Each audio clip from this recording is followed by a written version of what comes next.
Hello everyone, आप सभी लोगों का स्वागत है टीचिंग परीक्षा के आज के इस वीडियो में।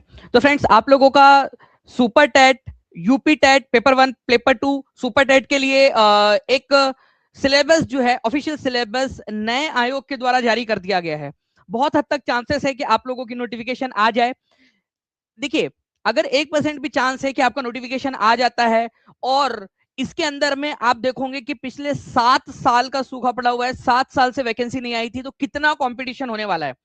तो इस कंपटीशन के लिए आपको तैयारी अभी से करनी पड़ेगी। चाहे थोड़ी थोड़ी करो, चाहे जो है बूंद बूंद जो है आप लोग भरे, लेकिन सागर भी बूंद बूंद से भरता है। तो इस तरीके से हम लोग जो है यहाँ पर मैं पढ़ाई करेंगे। और आपको बता दूं कि हम लोग जो इंपॉर्टेंट कंसेप्ट है उनको पढ़ाई भी करेंगे और साथ साथ में उनकी रिवाइज भी करते चलेंगे। तो चलिए फ्रेंड्स, हम लोग यहाँ पर में हमारे पहले क्वेश्चन की तरफ में हम लोग आगे बढ़े। उससे पहले जितने भी बच्चे हैं जो यहाँ पर में जुड़ चुके हैं, मुझे पता है पहली क्लास है, लेकिन एक चीज समझ लीजिए फ्रेंड्स कि आज अगर आपने ये अच्छे से क्लास कर ली तो आप बाकी कंपटीशन से आगे निकल चुके होंगे।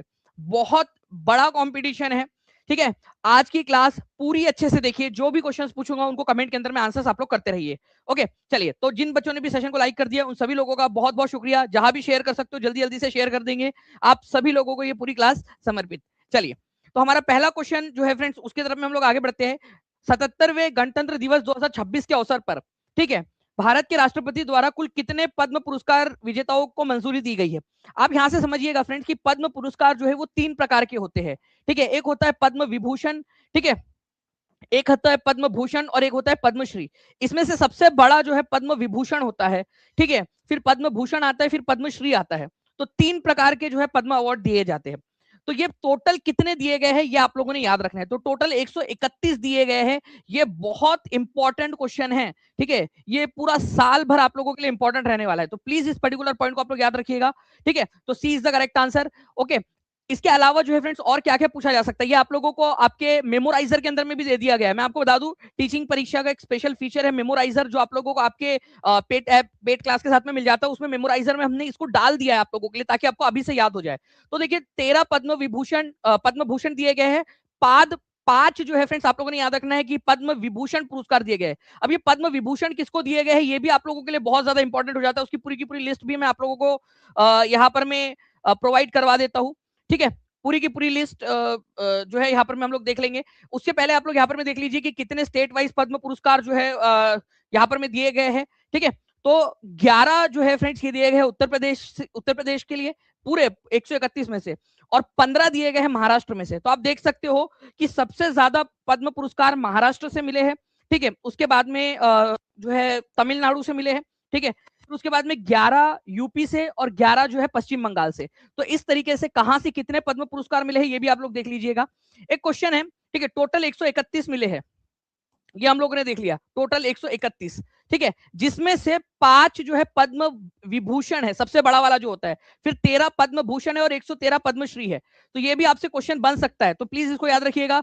पद्म जो है विभूषण कितने लोगों को दिया गया है, पद्म भूषण और पद्मश्री, ठीक है। तो 5, ठीक है, 13 यहां पर मैं आप लोगों का हो जाए, 5, 13 और 113 यहां पर मैं आप लोग प्लीज इसको याद रख लेंगे, आप लोगों के लिए आसानी से आप लोग इसको फिर कर पाओगे इसमें। चलिए, अब 5 जो पद्म विभूषण है ये तो आपने याद करना ही करना है, वेरी वेरी वेरी इंपॉर्टेंट, बहुत ज्यादा इंपॉर्टेंट हो जाता है। तो 5 जो पद्म विभूषण दिए गए हैं 2026 के अंदर में, ठीक है, ये कौन कौन से? एक तो है धर्मेंद्र सिंह देओल, जो धर्मेंद्र एक्टर है जिनकी हाल ही में कुछ समय पहले मृत्यु हुई, ठीक है। तो कला जगत से है और ये महाराष्ट्र में रहते थे, महाराष्ट्र से, तो इनका महाराष्ट्र में काउंट किया जाएगा, ये याद रखना है आप लोगों ने ये अवार्ड। तो कला के क्षेत्र में धर्मेंद्र को दिया गया है। इसके अलावा केटी थॉमस, ठीक है, तो श्री केटी थॉमस, ये याद रखिएगा आप लोग, सार्वजनिक मामले के अंदर में केरला से है, केरल से बिलोंग करते हैं, इनको दिया गया है। एन राजम, ठीक है, ये कला के क्षेत्र से है और उत्तर प्रदेश से इनको दिया गया। इनका ये बहुत ज्यादा इंपॉर्टेंट हो जाता है आप लोगों के आने वाली एग्जाम के लिए भी, ठीक है। तो एन राजम, सभी लोग लिख लेंगे जल्दी जल्दी से, एन राजम। ओके, पी नारायणम, वी एस जो है फ्रेंड्स अच्युतानंदन। तो अच्युतानंदन जो है, वी एस अच्युतानंदन, ये भी केरल से बिलोंग करते हैं। पी नारायणन ये जो है केरल से बिलोंग करते हैं, और केटी थॉमस केरल से। तो 3 लोग हैं जो केरल से बिलोंग करते हैं। तो आप लोग देखिए कि कहां से बिलोंग करते हैं, तो आप लोगों के लिए ना ऑप्शन एलिमिनेट करना थोड़ा सा आसान हो जाएगा। महाराष्ट्र वाला याद कर लीजिए आप लोग, धर्मेंद्र महाराष्ट्र से। सभी लोग अभी के अभी कमेंट में लिखेंगे, सभी के सभी। अगर ये क्वेश्चन आता है ना, देखना बहुत सारे बच्चे नहीं कर पाएंगे, लेकिन आप लोग कर पाओगे। जल्दी से अभी के अभी लिखिए आप लोग, ठीक है, अभी के अभी मैं रिक्वेस्ट करूंगा प्लीज एक बार जो मैंने वीडियो बोला था पेड क्लास में से वीडियो निकाल कर चलाने के लिए। ठीक है, अभिषेक सर, वैसे सर एक बार देख लीजिए वो वीडियो क्या हमारा तैयार है, अगर वो है तो हम बच्चों को दिखा भी सकते हैं कि किस तरीके से हमारा जो है वो मेमोराइजर वर्क कर रहा है। तो धर्मेंद्र सिंह देओल महाराष्ट्र, केटी थॉमस, पी नारायणन और अच्युतानंदन, ठीक है, ये केरल से है। उत्तर प्रदेश से कौन है, जल्दी से आप लोग कमेंट करके बताओ। चलो मैं आप लोगों से सवाल पूछ रहा हूं, उत्तर प्रदेश से कौन है, जल्दी से, फास्ट। तो आप लोगों की देखिए फ्रेंड्स आंसर यहां पर मैं आ गए एन राजम, ठीक है, एन राजम उत्तर प्रदेश से। तो यही तो क्वेश्चन आप लोगों से पूछा था कि 5 पद्म विभूषण दिए गए हैं, इनमें से कौन है उत्तर प्रदेश से। अब आप लोग मुझे सारे के सारे बता दो कौन कहां से है, चलो एक एक करके सारे के सारे बता दो, क्योंकि कोई भी पूछा जा सकता है आप लोगों से। ओके, तो प्लीज याद रखिएगा आप लोग, केटी थॉमस केरला से है, केरला से, ठीक है, पी नारायणन केरला से है, ठीक है, और वी एस अच्युतानंदन जो है वो भी केरला से है। मतलब क्या ही था इसके अंदर में, 5 में से 3 केरल से, ठीक है, एन राजम उत्तर प्रदेश से, और धर्मेंद्र जो है, धर्मेंद्र सिंह देओल, वो बिलोंग करते हैं महाराष्ट्र से। ठीक है, तो 20 का आंसर हो जाएगा।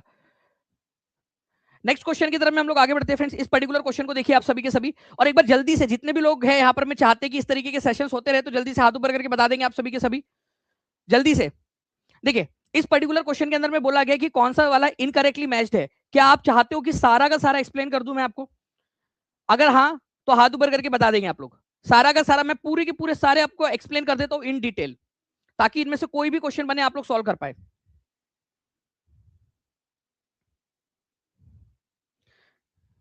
चलिए बहुत बढ़िया। तो देखिए फ्रेंड्स यहाँ पर मैं अगर मैं बात करूं आप लोगों से, तो इनमें आप लोगों से ये समझना है सबसे पहले कि आपसे पूछा क्या है। तो आप लोगों से ना यहाँ से इनकरेक्ट वाला पूछा है, इनकरेक्ट वाला, ये बहुत ज्यादा इंपॉर्टेंट है, इनकरेक्ट पूछा है आपसे।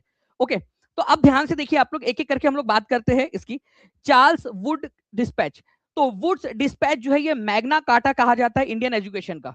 ठीक है, Magna Carta of Indian education, Bharat का, भारत के एजुकेशन का मैग्ना कार्टा।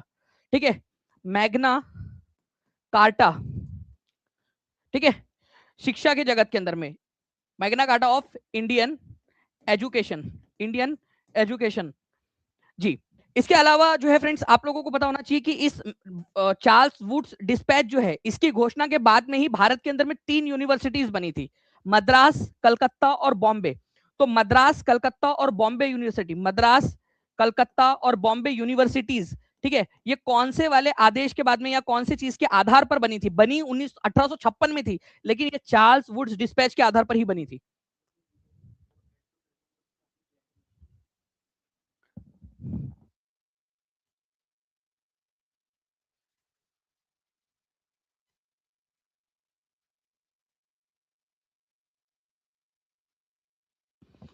ओके, चलिए नाउ हंटर आयोग जो है फ्रेंड्स ये किससे रिलेटेड था? हंटर आयोग जो है ये प्राइमरी एजुकेशन से रिलेटेड था।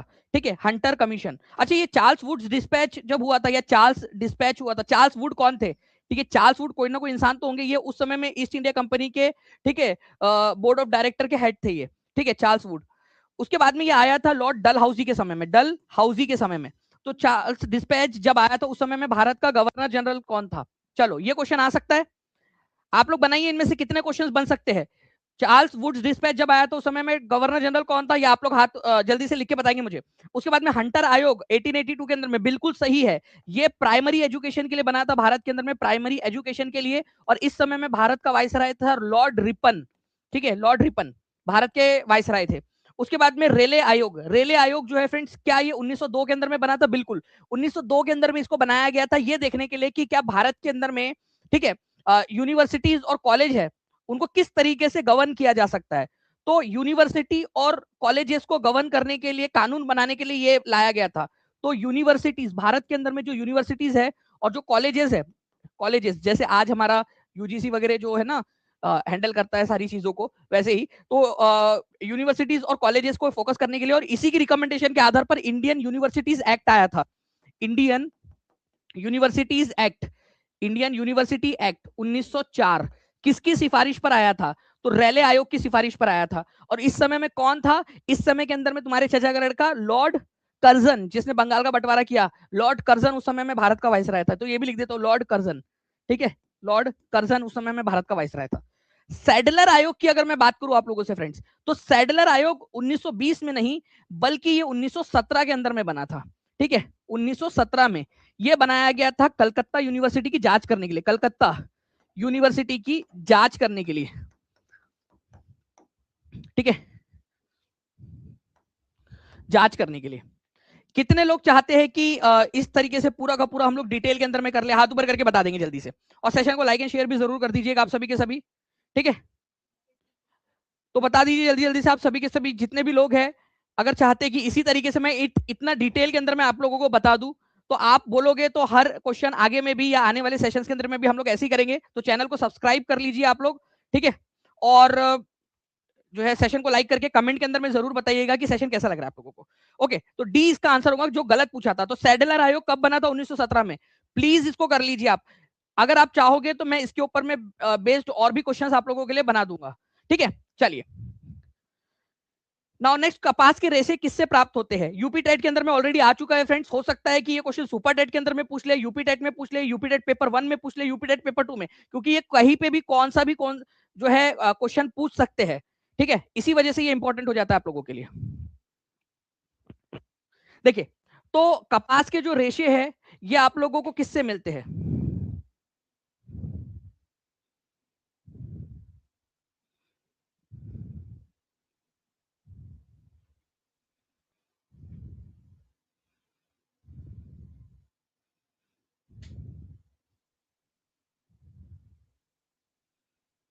कई सारे लोग बोल रहे हैं कि सर फ्रूट वॉल से, आंतरिक फल से, कर्णिका से, कुछ बीजावरण बोलते हैं, कुछ फुल फल भित्ति बोल रहे हैं, फ्रूट वॉल बोल रहे हैं। एक्चुअली फ्रेंड्स ये सीड कोटिंग से मिलता है, बीज आवरण से मिलता है। ठीक है, कपास का जो रेशा होता है ना वो बीज से मिलता है, बीज कोट से। तो आंसर आप लोगों को ऑप्शन नंबर सी होगा। ठीक है, तो प्लीज इसको याद रखिएगा आप सभी के सभी। तो सॉफ्ट जो प्लफी सा ये यहाँ पर में एक आप लोगों का फाइबर है, ये एकदम नरम फूला हुआ जो एक जो है अलग अलग लंबाई वाले जो ये रेशे है, ये आप लोगों को किससे मिलते हैं? ये आप लोगों को जो है फ्रेंड्स ये सेल्यूलोज है, ये शुद्ध सेल्यूलोज जैसा है ना, जैसे सेल्यूलोज होता है। ठीक है, वही है ये, लेकिन ये आप लोगों को मिलता है बीज से। ठीक है, उसके बीज से। ओके, चलिए, तो ये एक इंपॉर्टेंट पॉइंट है आप लोगों को। कभी भी अगर ये रिपीट हो जाए तो याद रखना कि कपास के रेशे जो है वो कपास के पेड़ के जो बीज होते हैं उससे प्राप्त होते हैं आप लोगों के। ठीक है, चलो नाउ नेक्स्ट, इसको और डिटेल में भी हम लोग देख सकते हैं, लेकिन आप लोग बताइएगा कि अगर आप चाहते हो तो हम लोग इसको और भी इसमें देखेंगे। तो कपास किससे प्राप्त होता है? ये क्वेश्चन यूपी जूनियर एडेड के एग्जाम के अंदर में आया। अब ये देखिए, इसको भी मैं आपको करा देता हूं। अगर आप बोलोगे कि ऐसे ही सर जो रिलेटेड क्वेश्चन है उसको करा दिया जाए तो मैं आपको करवा दूंगा।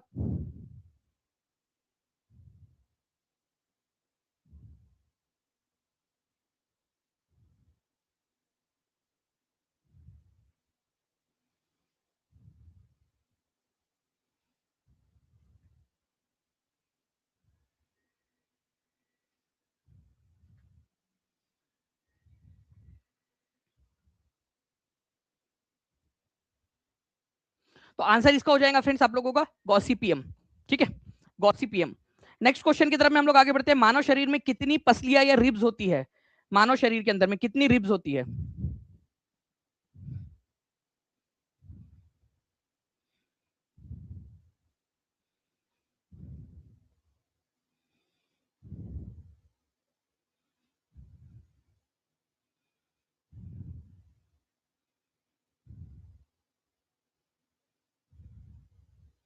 ओके, तो मानव जो शरीर है फ्रेंड्स, इसके अंदर में आप लोगों को जो ये रिब केज मिलती है आप लोगों को, रिब का तो 24 रिब्स होती है, ये आप लोगों ने याद रखना है।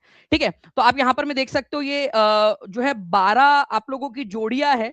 ठीक है, तो 1 2 3 4 अगर आप लोगों से जोड़ियां पूछा जाए तो आप लोगों ने याद रखना है कि 12 है, लेकिन अगर आप लोगों से कितनी रिब्स है ये पूछ लिया जाए तो आप लोगों ने याद रखना है 24 है। ठीक है, तो यहाँ पर मैं आप लोगों से जोड़ियां नहीं पूछा था कि कितनी जोड़ी है रिब्स की, यहाँ पर मैं आपसे डायरेक्टली रिब्स पूछ लिया गया, तो आप लोगों ने आंसर लगाना था 24। ठीक है, चलिए नेक्स्ट क्वेश्चन की तरफ में आगे बढ़ते हैं फ्रेंड्स। ये देखिए आप लोगों का ये क्वेश्चन जो है पूछा गया था यूपी टेट 2017 के अंदर में, सोशल साइंस के अंदर में। ठीक है, आप लोग देखिए सोशल साइंस के अंदर में आया ये क्वेश्चन, जबकि साइंस के अंदर में पूछा जाना चाहिए था। जब और इसीलिए बोल रहा हूँ कि कहीं पे भी पूछ लिया जाता है। तो यूपी टीजीटी फिजिकल एजुकेशन 2013 के अंदर में आप देख सकते हो, जो 2013 का पेपर 2015 में हुआ था वहां से उठाया गया था ये क्वेश्चन। ठीक है, तो इसी तरह आपको सारे जितने भी इंपॉर्टेंट क्वेश्चन है वो सारे के सारे आपको करवा दूंगा। तो चैनल को सब्सक्राइब करके बेल आइकन जरूर दबा दीजिए और कमेंट के अंदर में आंसर्स करते रहिए आप लोग, ठीक है। कितने जोड़े पाए जाते हैं, अब यहां पर मैं बोला गया है कि रिब्स के कितने जोड़े पाए जाते हैं, पेयर ऑफ रिब्स। तो अब जो आंसर है, क्या फिर से किसी ने 24 लगाया कि 12 है? 24 या 12 जल्दी बताओ, 24 या 12? अब यहां जोड़े बोले हैं तो यहां पर मैं आंसर आप लोगों का 12 होगा, ठीक है। अब मैं आप लोगों से पूछता हूं, देखते हैं कि कितने लोग समझ पाए हैं, ठीक है। आप मुझे बताइए, यहां पर मैं 24 आंसर था और यहां पर मैं 12 था, क्यों? अपने शब्दों के अंदर में लिखिए आप लोग, अपने शब्दों के अंदर में आप लोग लिखते जाइए। चलिए नाउ, निम्नलिखित किसकी में से किसकी जैव विविधता सबसे अधिक है? ठीक है, जैव विविधता सबसे अधिक होंगी, बताएंगे जल्दी से आप लोग। जैव विविधता का मतलब होता है एक से अधिक प्रकार की चीजों का होना, या जो बेसिकली वहां पर में पेड़ एक से ज्यादा प्रकार के होंगे, जानवर एक से ज्यादा प्रकार के होंगे, ठीक है। और जो कीट होंगे वो भी एक से ज्यादा प्रकार के होंगे, छिपकलियां हो जाए या फिर मेंढक हो जाए, अलग अलग प्रकार के होंगे। तो सबसे अधिक जैव विविधता जो है आप लोगों को कहाँ मिलेंगी? जहां ज्यादा जंगल होंगे। और ज्यादा जंगल कहां पर में हो सकते हैं आप लोगों के? ट्रॉपिकल क्षेत्र के अंदर में। क्यों?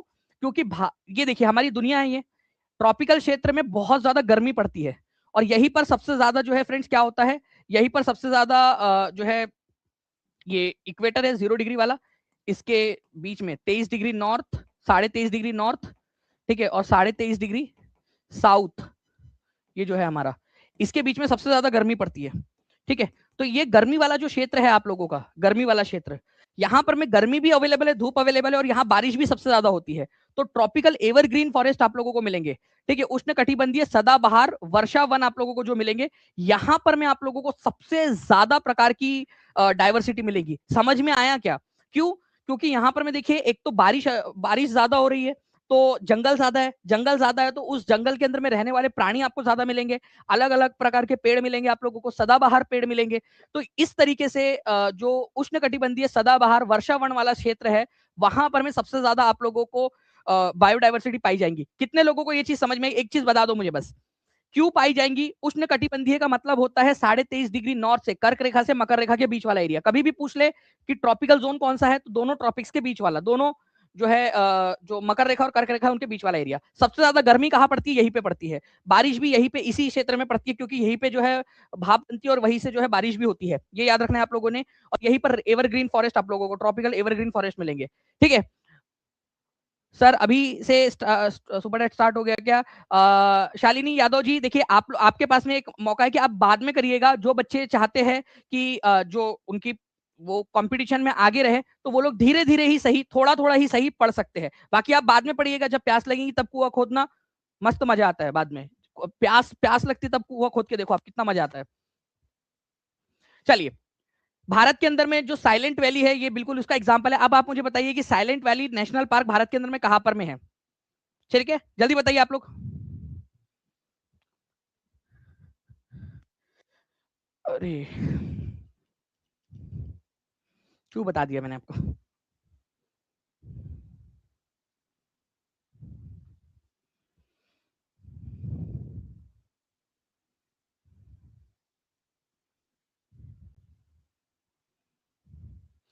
इंपॉर्टेंट है फ्रेंड्स ये आप लोगों का। देखिए साइलेंट वैली जो है ना, ये आप लोगों को मिलेगा दक्षिण भारत के अंदर में, ठीक है। यहाँ से हमारे भारत से कर्क रेखा जाती है, तो इसके दक्षिण वाला जो हिस्सा है, यहाँ पर में उष्ण कटिबंधीय क्षेत्र है, ठीक है, ट्रॉपिकल जोन। तो यहाँ केरल में दक्षिणी भाग में, ये हमारा जो पश्चिमी घाट है उसका दक्षिणी वाला हिस्सा, केरल के अंदर में आप लोगों को मिलेंगी साइलेंट वैली, ठीक है, साइलेंट वैली नेशनल पार्क। तो साइलेंट वैली नेशनल पार्क के अंदर में आपको बहुत सारी जैव विविधता देखने के लिए मिलती है, ठीक है। इवन हमारा जो पूरा का पूरा ये जो पश्चिमी घाट है ना, पश्चिमी घाट इसको बोला जाता है, हमारे भारत के पेनिनसुला का पश्चिमी वाला जो हिस्सा, यहाँ पहाड़ों की जो पूरी श्रृंखला है, जिसके वजह से बादल रुकते हैं और यहाँ बहुत ज्यादा बारिश करते हैं, ये बायोलॉजिकल हॉटस्पॉट है, बायोडाइवर्सिटी हॉटस्पॉट भी बोला जाता है उसको, ठीक है। तो उसी के अंतर्गत, उसी के बीच, उसी में आने वाला यहाँ केरल के अंदर में साइलेंट वैली नेशनल पार्क, यहाँ पर मैं आप लोगों को बहुत ज्यादा जो है जैव विविधता देखने के लिए मिलेंगी, ठीक है। तो करीब करीब 9,000 वर्ग किलोमीटर के अंदर में फैला हुआ है ये, टू बी स्पेसिफिक 8,952 वर्ग किलोमीटर के अंदर में फैला हुआ है। 14 नवंबर 1984 को, ठीक है, 1984 के अंदर में इसको जो है नेशनल पार्क घोषित किया गया था, ये भी एक इंपॉर्टेंट है। और हमारे जितने भी नेशनल पार्क है उनमें से सबसे अधिक जैव विविधता अगर कहीं पाई जाती है तो यहीं पे पाई जाती है, ठीक है, ये आप लोगों ने याद रख लेना है। इसके अलावा जो है फ्रेंड्स एक पूछना चाहूंगा, फ्लावर्स वैली, ठीक है, ये बताइए मुझे फ्लावर्स वैली कहां पर में मिलेंगे आप लोगों को, जल्दी से बताइए।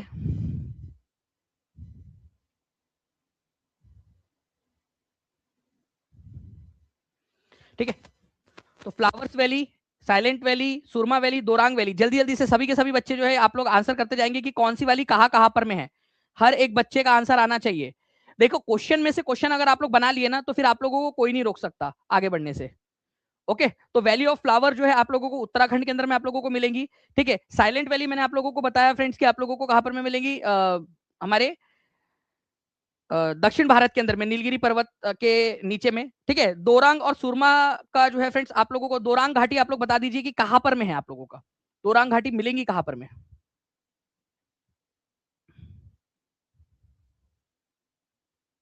चलिए आगे बढ़ते हैं हम लोग फ्रेंड्स, तब तक आप लोग आंसर करते रहिएगा। परिस्थिति की तंत्र या इकोसिस्टम जो है ये इसका इसका किसने उल्लेख किया था, जल्दी बताइए। और जल्दी जल्दी से जहां भी शेयर कर सकते हो जल्दी जल्दी से शेयर भी कर देंगे, और जिन बच्चों ने सेशन को लाइक कर दिया एक बार हाथ ऊपर करके बता दीजिएगा, ताकि ऐसे ही और भी सेशंस आप लोगों के लिए ला सके। जितना ज्यादा आपका रिस्पांस रहेगा उतना ज्यादा आप लोगों को मिल जाएगी ये चीज। आप लोगों को टीचिंग परीक्षा टेलीग्राम ग्रुप के ऊपर में, और जो टेलीग्राम ग्रुप है एक बार प्लीज बता दीजिएगा यूपी का मुझे। ठीक है, और टीचिंग परीक्षा के पेड जो क्लासेस आप लोगों की उसके अंदर में भी आपको ये पीडीएफ मिल जाएगी, ताकि आप लोग इसकी रिवाइज कर सके। ठीक है, तो ए जी टॉन्सले जो है फ्रेंड्स, इन्होंने क्या किया था, इस शब्द का इस्तेमाल किया था, परिस्थिति की तंत्र। परिस्थिति की तंत्र या इकोसिस्टम होता क्या है, आप इस चीज को समझिए, मैं आपको आसान भाषा में समझाता हूं परिस्थिति की तंत्र का मतलब क्या होता है। तो पारिस्थितिकी तंत्र का मतलब होता है कि एक ऐसा जो है क्षेत्र जहां पर में, ठीक है, पानी हो, ठीक है, पेड़ हो, चाहे वहां के जानवर हो। ठीक है, ये जानवर है, उसकी पूंछ है, ठीक है, ये उसके पर ले लीजिए या उसके विंग्स ले लीजिए, अगर पानी के अंदर में तो मछली ले लीजिए, जो लेना है। ठीक है, ये सब क्या होते हैं, एक दूसरे के ऊपर में डिपेंडेंट होते हैं इकोसिस्टम के अंदर में। एक इकोसिस्टम के अंदर में हर एक जो जीव है वो दूसरे जीव पर, दूसरा जीव तीसरे पर, और तीसरा वाला पहले दो के ऊपर में डिपेंडेंट है। ठीक है, तो ये याद रखना है आप लोगों ने कि इकोसिस्टम जिसके अंदर में हर कोई अपने सराउंडिंग के साथ में इंटरेक्ट करता है, उसके साथ उसके ऊपर में डिपेंडेंट रहता है। ठीक है, परिवेश के साथ, अपने भौतिक परिवेश के साथ में परस्पर प्रतिक्रिया करता रहता है, संतुलन बनाए रखता है, तो उसी को पारितंत्र या फिर परिस्थितिकी तंत्र कहते हैं, इकोसिस्टम। ठीक है, ये आप लोगों ने याद रखना है। तो ये किसने दिया था, एजी टॉन्सले ने ये शब्द गढ़ा था। ठीक है, बहुत बार एग्जाम के अंदर में ये आ चुका है। आप में से कितने लोग चाहते हैं कि अभी जो आप लोगों का यूपी सुपर टेट जो 7 साल से नहीं हुआ है, लेकिन इन्हीं के आधार पर जो क्वेश्चंस पूछे गए हैं अलग अलग एग्जाम्स में, इन्हीं सिलेबस के आधार पर, और वैसे ही जैसे मैं आप लोगों को आसान भाषा में समझाने की कोशिश करता हूँ एग्जाम्पल्स के थ्रू, कितने लोग चाहते हैं कि इन क्वेश्चंस को जो अलग अलग एग्जाम्स में आए हैं वो सारे के सारे क्वेश्चंस में आप लोगों को करवा दूं, डिफरेंट एग्जाम्स में उस सिलेबस पर जो आए हैं। अगर आप चाहोगे तो मैं आपको पर्सनली मैं खुद करवा दूंगा, वो 30 नंबर आप लोगों के पक्के हो जाएंगे। ठीक है, अभी से ये जो 150 में से 30 नंबर आप ऐसे समझ लीजिए कि ये आपके हो चुके, इस तरीके से वो 30 में से 30 आपके हो चुके। इतना आसान, क्योंकि देखिए इसके अंदर में ना एक चीज होती है कि आप लोगों को ये समझ में नहीं आ रहा होता है कि उसका आंसर क्या है। ठीक है, सबसे इंपॉर्टेंट चीज यही होती है ना कि उसका आंसर, कितने लोगों को लगता है कि ये घटना घटती है आप लोगों के साथ में, आप लोगों को ये समझ में नहीं आता कि आंसर एक्चुअल में लगाना क्या है, आपको लगता है सारे के सारे ही जो है आपके आंसर सही है। कितने लोगों के साथ में होता है इस तरीके की चीज। ठीक है, तो अगर आप लोगों में से मैक्सिमम लोग कमेंट करेंगे तो मैं पक्का आप लोगों के लिए वो करवा दूंगा आप लोगों के लिए। ठीक है, चलिए, पारिस्थितिकी तंत्र के घटक कौन कौन से, पारिस्थितिकी तंत्र सर 30 नंबर का ही डर है, मैं आपको बोल रहा हूँ वो 30 नंबर आपको फ्री में मिलेंगे, मैं आपको एक एक पॉइंट समझाऊंगा कि आंसर चुनते कैसे है। ठीक है, यहां पर मैं देखिए मैं एक पर्सन है जिसका नाम है इटावा की शेरनी, शेरनी है, शेरनी भी नहीं है, शेरनी है। मैं दिखाता हूँ आप लोगों को, कहीं से दिखा सकते हैं हम इनका कमेंट, इटावा की शेरनी को लेकर लाया जाए। देखो इनके दांत भी दिखाता हूं मैं आपको। ठीक है, हाँ कितने हैं, 32 है क्या पूरे, पता नहीं, बहुत सारे दांत है। शेरनी है, मेरे को तो पता नहीं क्यों इतने सारे मुंह कहां से आ गए आपके। ठीक है, ये होते हैं वो लोग जो ना तो खुद पढ़ेंगे ना दूसरों को पढ़ने देंगे। ठीक है, दंत मंजन पता नहीं कौन सी क्वालिटी का है, बढ़िया वाला है, लेकिन भाई भाई मतलब बहन जो भी हो तुम, ठीक है, मस्त वाला है। ठीक है, इतने सारे मुंह के साथ में आपने लगाया हंसने वाली इमोजी। ठीक है, मजा आ गया, मतलब कैसे कर लेते हो यार, मतलब ये आता कहां से तुम्हारे अंदर में ये चीज कि मैं खुद तो नहीं पढ़ूंगी लेकिन वो होता है ना, मैं तो हम तो डूबेंगे सनम तुमको भी ले डूबेंगे वाला काम है, बिल्कुल वैसा ही। ठीक है, चलिए ठीक है।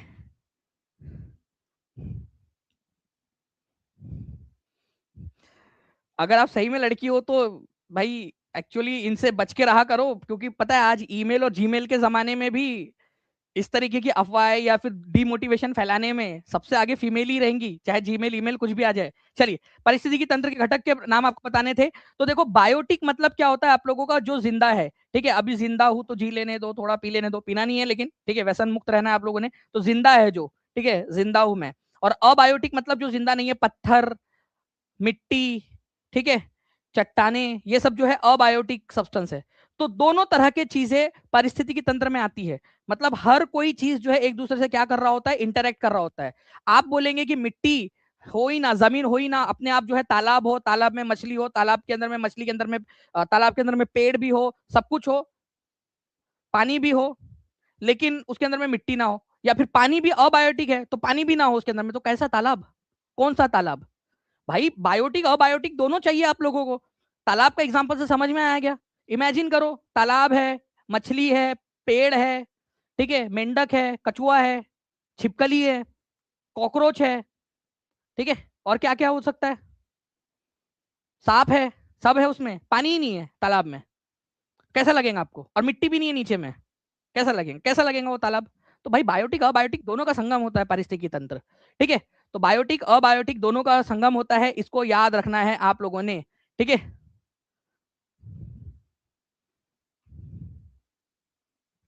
चलिए बहुत बढ़िया, 500 प्लस हो चुके हैं फ्रेंड्स। यहाँ पर मैं आप लोगों ने ऐसे ही जो है कंटिन्यूअसली अपना रिस्पॉन्स देते रहना है कमेंट के अंदर में। ठीक है, चलिए आगे बढ़ते हैं हम लोग। यहाँ पर मैं जो है पारिस्थितिकी का नाम सबसे पहले किसने दिया था? देखिए यूपी पीजीटी टीजीटी के अंदर में क्वेश्चन आया, बताइए जल्दी से।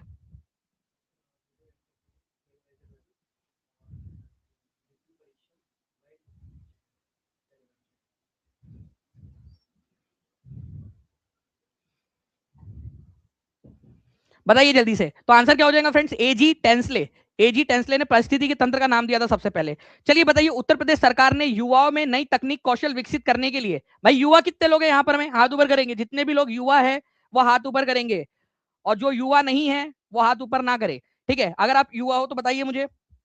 उत्तर प्रदेश सरकार ने, ने अब 50 के नीचे, 50 से कम हो तो युवा मान लो अपने आप को। ठीक है, अब भाई हमारे यहाँ के नेता भी 50 के नीचे अपने आप को युवा ही मानते हैं। उत्तर प्रदेश सरकार ने युवाओं में तकनीकी कौशल विकसित करने के लिए, टेक्नोलॉजिकली आप लोगों के अंदर में जो है स्किल डेवलप की जाएंगी। ठीक है, उसके लिए कौन से संगठन के साथ में एमओयू साइन किया है? देखो एमओयू का फुल फॉर्म भी आ सकता है कभी भी, इसको बोला जाता है memorandum of understanding. Memorandum of understanding, understanding, इसका मतलब होता है कि एक ऐसा समझौता कि दोनों ने म्यूचुअली एक्सेप्ट किया इस चीज को कि हाँ हम ये चीज को अंजाम देंगे। ठीक है,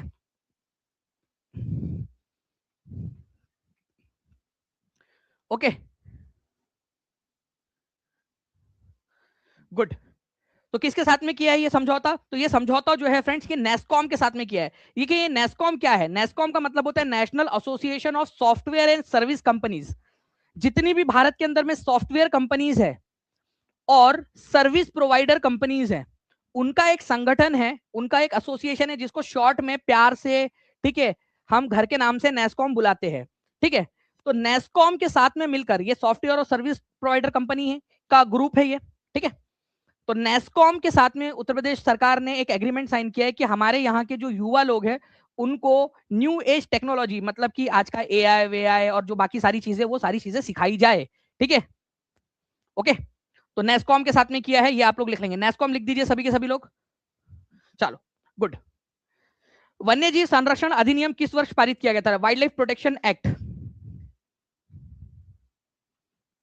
जी हाँ बिल्कुल, आप लोग कोई भी एग्जाम की प्रिपरेशन कर रहे हो आप देख सकते हो। और आपको बता दूं कि यूपी की एग्जाम्स के लिए अगर आप प्रिपेयर कर रहे हो तो यूपी परीक्षा बाय टीपी, यूपी परीक्षा बाय टीपी जो है आपका एक टेलीग्राम ग्रुप, यूपी परीक्षा, परीक्षा बाय टीपी, ये टेलीग्राम ग्रुप, आपको लिंक भी मिल जाएंगी नीचे में, वहां पर भी आप सर्च कर लीजिएगा, मिल जाएगा आप लोगों को। ठीक है, तो देखिए वन्य जीव संरक्षण अधिनियम, वन्य जीव, देखो वाइल्ड लाइफ, जो जंगल में रहते हैं वन्य जीव, उनके संरक्षण के लिए एक अधिनियम बनाया गया था। ठीक है, कब? तो 1972 के अंदर में। मुझे बताइए प्रोजेक्ट टाइगर कब आया था, जल्दी से आप लोगों को बताना है। तो वन्य जीव संरक्षण अधिनियम जो है हमारे भारत के अंदर में लाया गया था 1972 के अंदर में, 1972 में, जो वन में रहने वाले जीव है उनको बचाने के लिए। पर्यावरण संरक्षण अधिनियम हमारे भारत के अंदर में लाया गया था 1986 के अंदर में। देखिए, आप लोगों को पता है फ्रेंड्स कि एक भोपाल गैस ट्रेजेडी हुई थी, कितने लोगों को पता है? जल्दी बताइए, भोपाल गैस ट्रेजेडी के अंदर में कौन सी गैस लीक हुई थी? ये भी क्वेश्चन आया हुआ है आप लोगों के एग्जाम के अंदर में, भोपाल गैस ट्रेजेडी। ठीक है, 1973 में प्रोजेक्ट टाइगर, बहुत बढ़िया। और कहां से स्टार्ट हुआ था ये भी कमेंट करके बताइए। तो भोपाल गैस ट्रेजेडी के बाद में पर्यावरण के प्रति जागरूकता जब बढ़ी तो पर्यावरण संरक्षण अधिनियम 1986 लाया गया। ठीक है, उसके बाद में वायु वायु प्रदूषण की रोकथाम के लिए 1981 के अंदर में वायु प्रदूषण की रोकथाम और नियंत्रण, 1981 में वन देखो, वायु और जल, ये याद रख लीजिएगा। तो पहले जल, ओके, जल, वाटर एक्ट आया था 1974 में। वायु अधिनियम आया था आप लोगों का 1981 के अंदर में। आज हर एक बच्चा, मुझे हर एक बच्चे से कमेंट के अंदर में यहां पर मैं लिखकर चाहिए, मैं आप लोगों को टॉपर बनाने के लिए यहां पर मैं प्रिपरेशन कर रहा हूं। आप लोगों के साथ में, आपके साथ में मेहनत करने के लिए तैयार हूं पूरा का पूरा। अभी के अभी लिखो, ये वायु वाला और जल वाला, जहां पर मैं देखो, जहां पर मैं डिफिकल्टी होती है ना, वहीं पे अपॉर्चुनिटी होती है बाकी लोगों से आगे निकलने की। तो ये एक चीज है, लिख लीजिए आप लोग। ओके, उसके बाद में जो है फ्रेंड्स, वन संरक्षण अधिनियम 1980 के अंदर में। ठीक है, तो देखो, पहले हमने वन्य जीव को बचाया, हम लोगों ने वन्य जीव को बचाया, बोले कि जीवों को बचाओ। फिर याद आया, अरे यार दादा, हमने तो वन को बचाया ही नहीं, वन्य जीव को बचा लिया, वन को नहीं बचाया। तो फिर 8 साल बाद हमको याद आया कि भाई वन को भी बचा लो। तो वन संरक्षण या फॉरेस्ट कंजर्वेशन एक्ट 1980 में, 8 साल बाद। ठीक है, 8 साल बाद हमें याद आया कि वन्य जीव को तो बचाना है, वन को भी बचाना है। भिलाई इस्पात कारखाना कहां पर में स्थित है? जल्दी, फास्ट।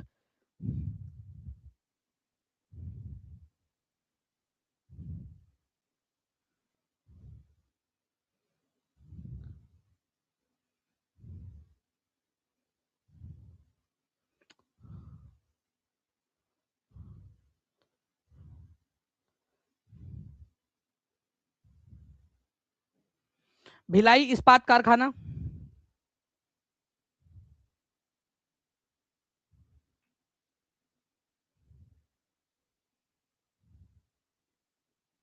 गुड। तो देखिए फ्रेंड्स, भिलाई इस्पात कारखाना आज के समय में आप लोगों को कहां पर में मिलेगा? 2021-19 में, 21 में जो एग्जाम डेट हुई थी आप लोगों की, जो बाद में जाकर 23 जनवरी 2022 को एग्जाम हुआ यूपी टेट पेपर 2 का, उसमें भी आया था ये क्वेश्चन आप लोगों का। तो भिलाई नाम की जो जगह है ये आप लोगों को छत्तीसगढ़ के अंदर में मिलेंगी, पहले मध्य प्रदेश में था, आज छत्तीसगढ़ के अंदर में। मुझे बताइए आप लोग कि उत्तराखंड, जिसको उत्तरांचल भी बोला जाता था पहले, ठीक है, छत्तीसगढ़ और झारखंड, ठीक है, झारखंड, ये कौन से साल में बने थे, कौन से साल में, कौन से ईयर के अंदर में बने थे? ये आप लोग मुझे कमेंट करके बता दीजिए, क्योंकि ये भी क्वेश्चन बन सकता है। तो यहां पर मैं आप लोग देखोगे कि भिलाई जो है ये छत्तीसगढ़ के अंदर में मिलेगा, छत्तीसगढ़ मध्य प्रदेश से अलग होकर बना था। आप लोगों से पूछा जा सकता है रौरकेला कहां पर में है? रौरकेला, ठीक है, इस्पात संयंत्र, और दुर्गापुर, ये भी बहुत इंपॉर्टेंट है आप लोगों के। इसके अलावा आप लोगों से बोकारो का भी पूछा जा सकता है। तो रौरकेला और बोकारो, ये बताइए आप लोग जल्दी से कि कहां कहां पर में मौजूद है इस्पात संयंत्र भारत के अंदर में, स्टील बनाने वाले कारखाने। ठीक है, तो जल्दी से ये क्वेश्चन है जो एग्जाम के अंदर में पूछे जा सकते हैं आप लोगों से। ठीक है, तो भिलाई स्टील प्लांट जो है भिलाई सिटी के अंदर में मिलेगा आपको, दुर्ग डिस्ट्रिक्ट के अंदर में, छत्तीसगढ़ में आज के। ठीक है, तो मैंने आप लोगों से बोला रौरकेला कहां पर में है, very very very important, mark करेंगे आप सभी के सभी इसको। जर्मनी के सहयोग से हम लोगों ने इसको बनाया था, जर्मनी के सहयोग से हमने इसको बनाया था। ठीक है, बोकारो इस्पात संयंत्र कहां पर में लोकेटेड है? झारखंड के अंदर में। ठीक है, झारखंड, पहले बिहार में आता था, अब झारखंड के अंदर में। दुर्गापुर, ठीक है, पश्चिम बंगाल के अंदर में। ये दुर्गापुर इस्पात संयंत्र जो है फ्रेंड्स, ये भी बहुत इंपॉर्टेंट है। दूसरी पंचवर्षीय योजना करा दूं आपको, जो दूसरे नंबर की पंचवर्षीय योजना थी उसके अंतर्गत बनाया गया था ये रौरकेला, दुर्गापुर, ठीक है, और आप लोगों का भिलाई इस्पात संयंत्र। तो दुर्गापुर जो है ये पश्चिम बंगाल के अंदर में है, और ये यूके, यूनाइटेड किंगडम या ब्रिटेन के सहयोग से बना था। ठीक है, सलेम जो है ये इस्पात संयंत्र बहुत ही इंपॉर्टेंट है, तमिलनाडु के अंदर में, सलेम। ठीक है, टाटा स्टील जमशेदपुर झारखंड के अंदर में, टिस्को जिसको बोलते हो आप लोग, और विश्वेश्वरैया इस्पात संयंत्र भद्रावती नदी के किनारे पर है, कर्नाटक के अंदर में। ठीक है, भद्रावती नदी के किनारे में है, उस जगह का नाम भी भद्रावती है। ठीक है, विश्वेश्वरैया इस्पात संयंत्र कर्नाटक के अंदर में। क्या आप चाहते हो कि इसको मैं एक तरीका बताऊं आप लोगों को इसको याद करने का? कितने लोग चाहते हैं? एक स्पेशल तरीका है मेरे पास याद करने का इसको, आप बोलोगे तो अभी के अभी याद कर लेते हैं। कितने लोग चाहते हैं? ठीक है, बोलो तो अभी अभी याद करवा सकता हूं मैं आपको इसको, सारे के सारे। अगर चाहते हो तो बताओ, मैं एक बढ़िया टेक्निक बताता हूँ, लेकिन मुझे चाहिए यहाँ पर मैं, ठीक है, जितने लोग देख रहे हैं हर किसी बच्चे का यहाँ पर मैं हैंड रेस चाहिए और सेशन लाइक चाहिए यहाँ पर मैं, और चैनल को सब्सक्राइब। चलिए ये क्वेश्चन का आंसर करिए, तब तक मैं देखता हूँ कि कितने बच्चे इंटरेस्टेड है, मुझे पता चल जाएगा 2-3 मिनट के अंदर में, फिर मैं उसमें आपको बताता हूँ। ये क्वेश्चन का आंसर करिए, फिर मैं एक वीडियो दिखा रहा हूँ आप लोगों को। इस क्वेश्चन का आंसर सभी लोग करेंगे जल्दी जल्दी से, फिर एक वीडियो आप लोगों को दिखाने वाला हूँ।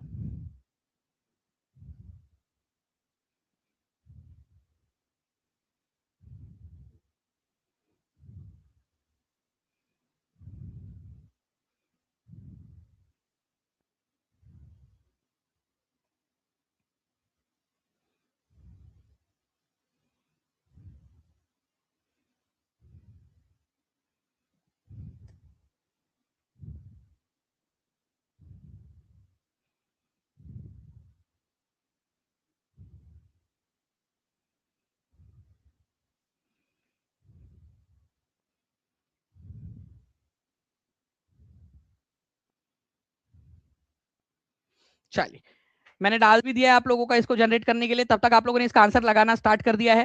ठीक है, तो देखिए 77वें गणतंत्र दिवस के अवसर पर कितने जो है पद्म पुरस्कार दिए गए, तो 131 दिए गए। अब मैं आपको एक वीडियो दिखाता हूँ फ्रेंड्स कि किस तरीके से टीचिंग परीक्षा के जो है हम ऊपर में हमने एक टेक्नोलॉजी डेवलप की है।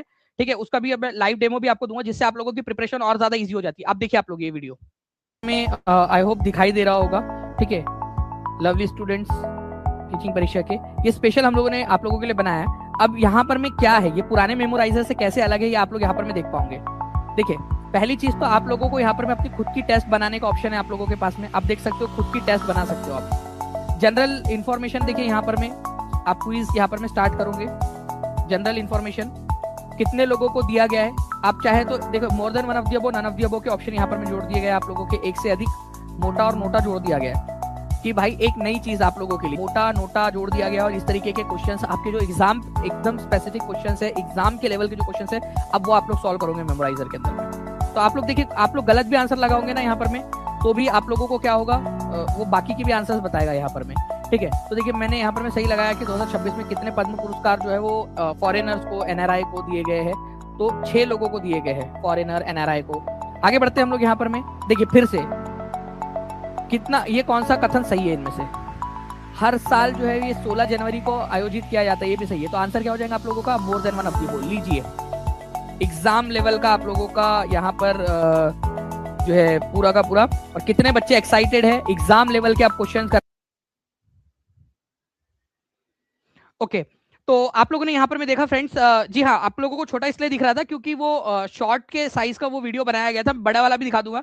ठीक है, इसके अंदर में बेसिकली ये है कि आप लोगों को जो भी जितने भी चीजें हैं ना आपकी, जैसे यहाँ पर मैं 77वें नंबर का गणतंत्र दिवस के अवसर पर जो पद्म पुरस्कार दिए गए, अब आप लोग सोचिए कि 131 आपको याद रखने, जिसके अंदर में से 5 जो है पद्म विभूषण है, ठीक है, फिर पद्म भूषण है, फिर पद्मश्री 113, याद कैसे करोगे आप लोग। ठीक है, ये आप लोग जितने भी बच्चे टीचिंग परीक्षा के पेड कोर्स में, सुपर टेट के या यूपी टेट के, जो भी कोर्स में आप यूपी टेट के चाहे सुपर टेट के कोर्स में अगर हो, तो आपको उसके अंदर में फ्री मिलेगा। तो कोर्स के साथ में बिल्कुल ये फ्री है, तो जो आप लोग अगर इसका इस्तेमाल करना चाहते हो तो आप लोग जुड़ सकते हो, तो आप लोगों के लिए एक एडिशनल बेनिफिट हो जाता है उसके अंदर में। ठीक है, चलिए अब जो है फ्रेंड्स मैं आप लोगों से कह रहा था कि क्या आप लोग चाहते हो कि मैं आप लोगों को ये जो है ये पूरा का पूरा याद करवा दूं, तो आप ही लोगों ने कहा कि जी सर याद करवा दीजिए। तो चलिए अगले क्वेश्चन के अंदर में मैं आप लोगों को उसको याद करवा देता हूं, पूरे के पूरे, मेरी गारंटी है कि आप लोगों को याद हो जाएगा।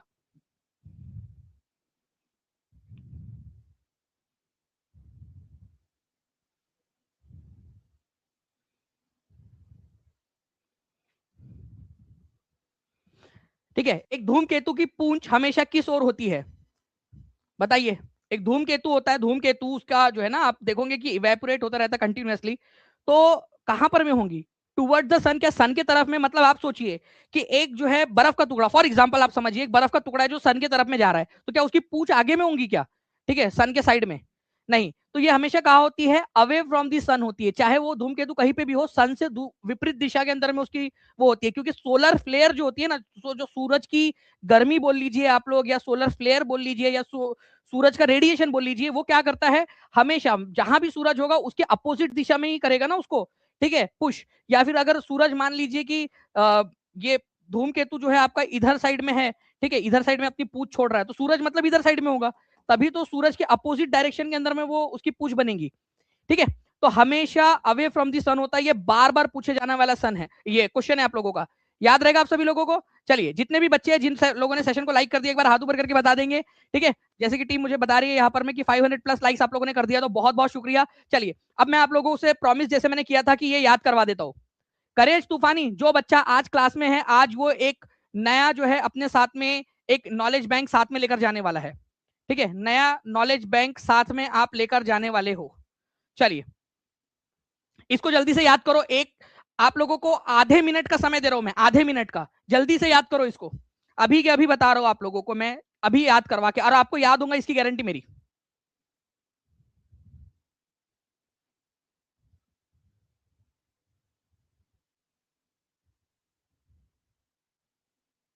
कर लिया आप लोगों ने याद? जल्दी से यस लिख दीजिए अगर लिख दिया आप लोग, याद कर लिया। अगर आपने कर लिया तो मैं अभी आपको याद करवा देता हूं पूरा का पूरा। देखिए, आप लोगों के स्क्रीन के ऊपर में जो है फ्रेंड्स एक टेस्ट दिखाई दे रही होंगी। ये टीचिंग परीक्षा के पेड जितने भी स्टूडेंट्स हैं उन सभी लोगों के लिए बिल्कुल जो है वो फ्री है। ठीक है, यहां पर मैं देखिए मैं टेस्ट को स्टार्ट करता हूं। ठीक है, टेस्ट को यहां पर मैं स्टार्ट करता हूं। आपको अभी के अभी सारा का सारा याद होगा, मैं गारंटी दे रहा हूं आप लोगों को। ये देखिए आप लोगों का क्वेश्चन आ गया। आपको बताना है इस्पात संयंत्र और उनके स्थान का जोड़ा सही है, सही मिलान करना है आपने। क्या बोकारो स्टील प्लांट उड़ीसा के अंदर में बोकारो? नहीं। देखो, अगर मैं गलत लगाऊंगा तो देखो क्या होता है, जानबूझ के आपके सामने गलत लगाता हूं। देखो गलत लगाया हमने, बोकारो जो है झारखंड में, जल्दी लिखो बोकारो झारखंड के अंदर में है। ठीक है, चलो गलत लगाया था तो उसने हमको दूसरा मौका दिया, दुर्गापुर पश्चिम बंगाल में। बिल्कुल सही है। देखो जैसे ही हम लगाते हैं पार्टी पॉपअप आएगा आप लोगों का कि भाई आपने तो कमाल कर दिया मतलब। और देखिए यहाँ पर हम फिर से याद करने के लिए आपको पूरी की पूरी इमेज आ जाएंगी जो मैंने अभी आपको दिखाई थी। टीम मुझे गायब कर दीजिए, कोई इशू नहीं है, 1 मिनट के लिए बच्चों को देखने दीजिए कि किस तरीके से आपके सामने पूरी इमेज आ जाती है सही से, आपने जैसे ही किया। फिर से पढ़ लो, राउरकेला उड़ीसा के अंदर में है, बोकारो झारखंड में है, दुर्गापुर, देखिए दुर्गापुर वाला क्वेश्चन था आपका पश्चिम बंगाल के अंदर में, सालेम तमिलनाडु के अंदर में है, टाटा स्टील या टिस्को जमशेदपुर झारखंड के अंदर में, विश्वेश्वरैया भद्रावती नदी के पास में भद्रावती नाम की जगह है, कर्नाटक के अंदर में लोकेटेड है। ठीक है, तो इस तरीके से आपको याद होगा। चलिए आगे बढ़ते हम लोग नेक्स्ट क्वेश्चन की तरफ में। फिर से जब तक सही आंसर नहीं करोगे, ठीक है, आपको आगे जाने ही नहीं देगा। देखो मैं आगे जाने की कोशिश कर रहा हूं, नहीं जाने देगा भाई। ये फीचर जो है ना, ये कमाल का फीचर है। ठीक है, सोच लीजिए आप, जो बच्चा इसको सही से कर गया टीचिंग आगे करके, वो अपनी एग्जाम निकाल लेगा। टाटा स्टील भारत के सबसे पुराने इस्पात संयंत्रों में से एक है। देखो इसने ले लिया अपने आप कि भारत के सबसे पुराने, 1907 में इसकी स्थापना हुई थी। ठीक है, सबसे पुराने इसमें से एक है। तो ये कहां पर में है? जमशेदपुर के अंदर में। देखो सही लगाया हम लोगों ने, फिर से लगाने के लिए आ गया हमको, फिर से पढ़ने के लिए। जितने ज्यादा बार पढ़ोगे उतना ज्यादा आपको फायदा होगा। राउरकेला कहां पर में, लिखो जल्दी से, मेरे बताने के पहले लिखो। राउरकेला उड़ीसा में है, बोकारो झारखंड में है, दुर्गापुर पश्चिम बंगाल में है, सालेम तमिलनाडु में, टाटा स्टील जमशेदपुर के अंदर में, विश्वेश्वरैया कर्नाटक के अंदर में। लिखते जाओ मेरे साथ साथ में, लिखते जाओ। जितने बार लिखोगे उतना ज्यादा फायदा होगा। जिसको जॉब चाहिए वो मेहनत करेगा यहाँ पर में। ठीक है, राउरकेला इस्पात संयंत्र भारत के कौन से राज्य में? हर एक बच्चा मेरे बताने के पहले लिख देगा। अब मुझे लगता है कि आपको देखिए 3 क्वेश्चन में याद हो गया, 15 क्वेश्चन में तो आप लोग मास्टर बन जाओगे इसके, नींद में भी याद आएगा आप लोगों को। राउरकेला कहां पर में? राउरकेला जो है आप लोगों का, ठीक है, उड़ीसा के अंदर में। देखिए उड़ीसा के अंदर में है आपका। तो पश्चिम बंगाल, हमारे इमेज के हिसाब से दुर्गापुर जो स्टील प्लांट है पश्चिम बंगाल में, देखो आपको बता दिया उसने, हिंट भी दे दिया। ठीक है, उसके बाद में कर्नाटक के अंदर में कौन सा भाई? विश्वेश्वरैया स्टील प्लांट है। ठीक है, भद्रावती के पास में। ओके, ये भी दे दिया उसने आपको। तो इस तरीके से आपको सारे के सारे जितने भी है वो आपको बता दिया। झारखंड के अंदर में कौन कौन से है? तो राउरकेला जो है झारखंड के अंदर में नहीं है आप लोगों का। ठीक है, राउरकेला कहां पर में? उड़ीसा के अंदर में। बोकारो और टाटा जो है ये आप लोगों को झारखंड के अंदर में मिलेंगे। तो आपको बताते जा रहा है बार बार बार बार, जब तक आपको याद नहीं होगा तब तक वो आगे नहीं बढ़ेगा। वो बोल रहा है तुमको तुमको ना सुपर टेट के अंदर में तुमको टीचर बना के छोड़ेंगे, तुमको सरकारी जॉब दिला के छोड़ेंगे। ठीक है, इनमें से कौन सा इस्पात संयंत्र उड़ीसा में स्थित है? जल्दी आप बताइए मुझे। और जो भी बच्चे पूछ रहे हैं कि सर ये कैसे मिलेगा, टीचिंग परीक्षा के प्रीमियम कंटेंट के साथ में जुड़ जाइए आप लोग। नई बैच में आप लोग जुड़ सकते हो। सुपर टेट की या यूपी टेट की जो भी बैच में आप जुड़ जाओगे उसमें आपको फ्री ऑफ कॉस्ट मिल जाएगा ये पूरा। ठीक है, सर हमको सुपर टेट का क्लास लेना है। बिल्कुल, आप नीचे में जो नंबर चल रहा है उस नंबर पे कॉल या व्हाट्सएप कर दीजिएगा, टीम हेल्प कर देंगी, या नीचे में आपको लिंक भी मिल जाएंगी। नंबर आपका दिख रहा होगा नीचे में, नंबर एक बार दिखा दीजिएगा टीम। ठीक है सर, बहुत मजा आ रहा है टेस्ट देने में, गेम जैसे लगता है। अभी तो आपको और चीज दिखा सकता हूं मैं, लेकिन अभी समय की कमी है इस वजह से। तो उड़ीसा के अंदर में कौन सा वाला है भाइयों? ठीक है, उड़ीसा के अंदर में इनमें से कौन सा वाला है ये बता देंगे आप लोग। टीम प्लीज, स्क्रीन जो है फ्रीज हो गई, एक बार देख लीजिएगा प्लीज।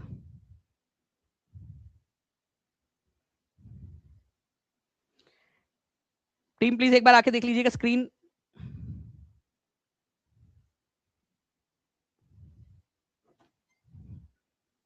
स्क्रीन फ्रीज हो गई है जहां से मैं आप लोगों के लिए क्विज दिखा रहा हूं आपको, ठीक है। ओके, तो देखिए यहां पर में जो है फ्रेंड्स हम लोग जो क्वेश्चन है हमारा, हाँ अब आ गया है, ठीक है। तो इनमें से कौन सा इस्पात संयंत्र उड़ीसा राज्य में स्थित है? उड़ीसा के अंदर में जो है फ्रेंड्स आप लोगों का रौरकेला स्थित है। तो बढ़िया, हमने आंसर लगा दिया। आगे बढ़ते हैं यहाँ पर में जल्दी जल्दी से। निम्नलिखित में से कौन सा इस्पात संयंत्र और उनके स्थान का जोड़ा सही है?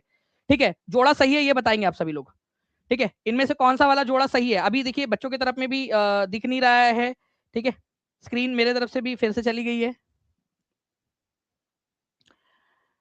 तो रौरकेला उड़ीसा में बिल्कुल सही है। सलेम जो है पश्चिम बंगाल में नहीं है। सलेम कहां पर में? जल्दी से टाइप करो आप लोग फास्ट, सलेम कहां पर में? और अगर पसंद आ रहा है तो सेशन को लाइक करके चैनल को सब्सक्राइब जरूर कर लेंगे आप लोग। सलेम कहां पर में है?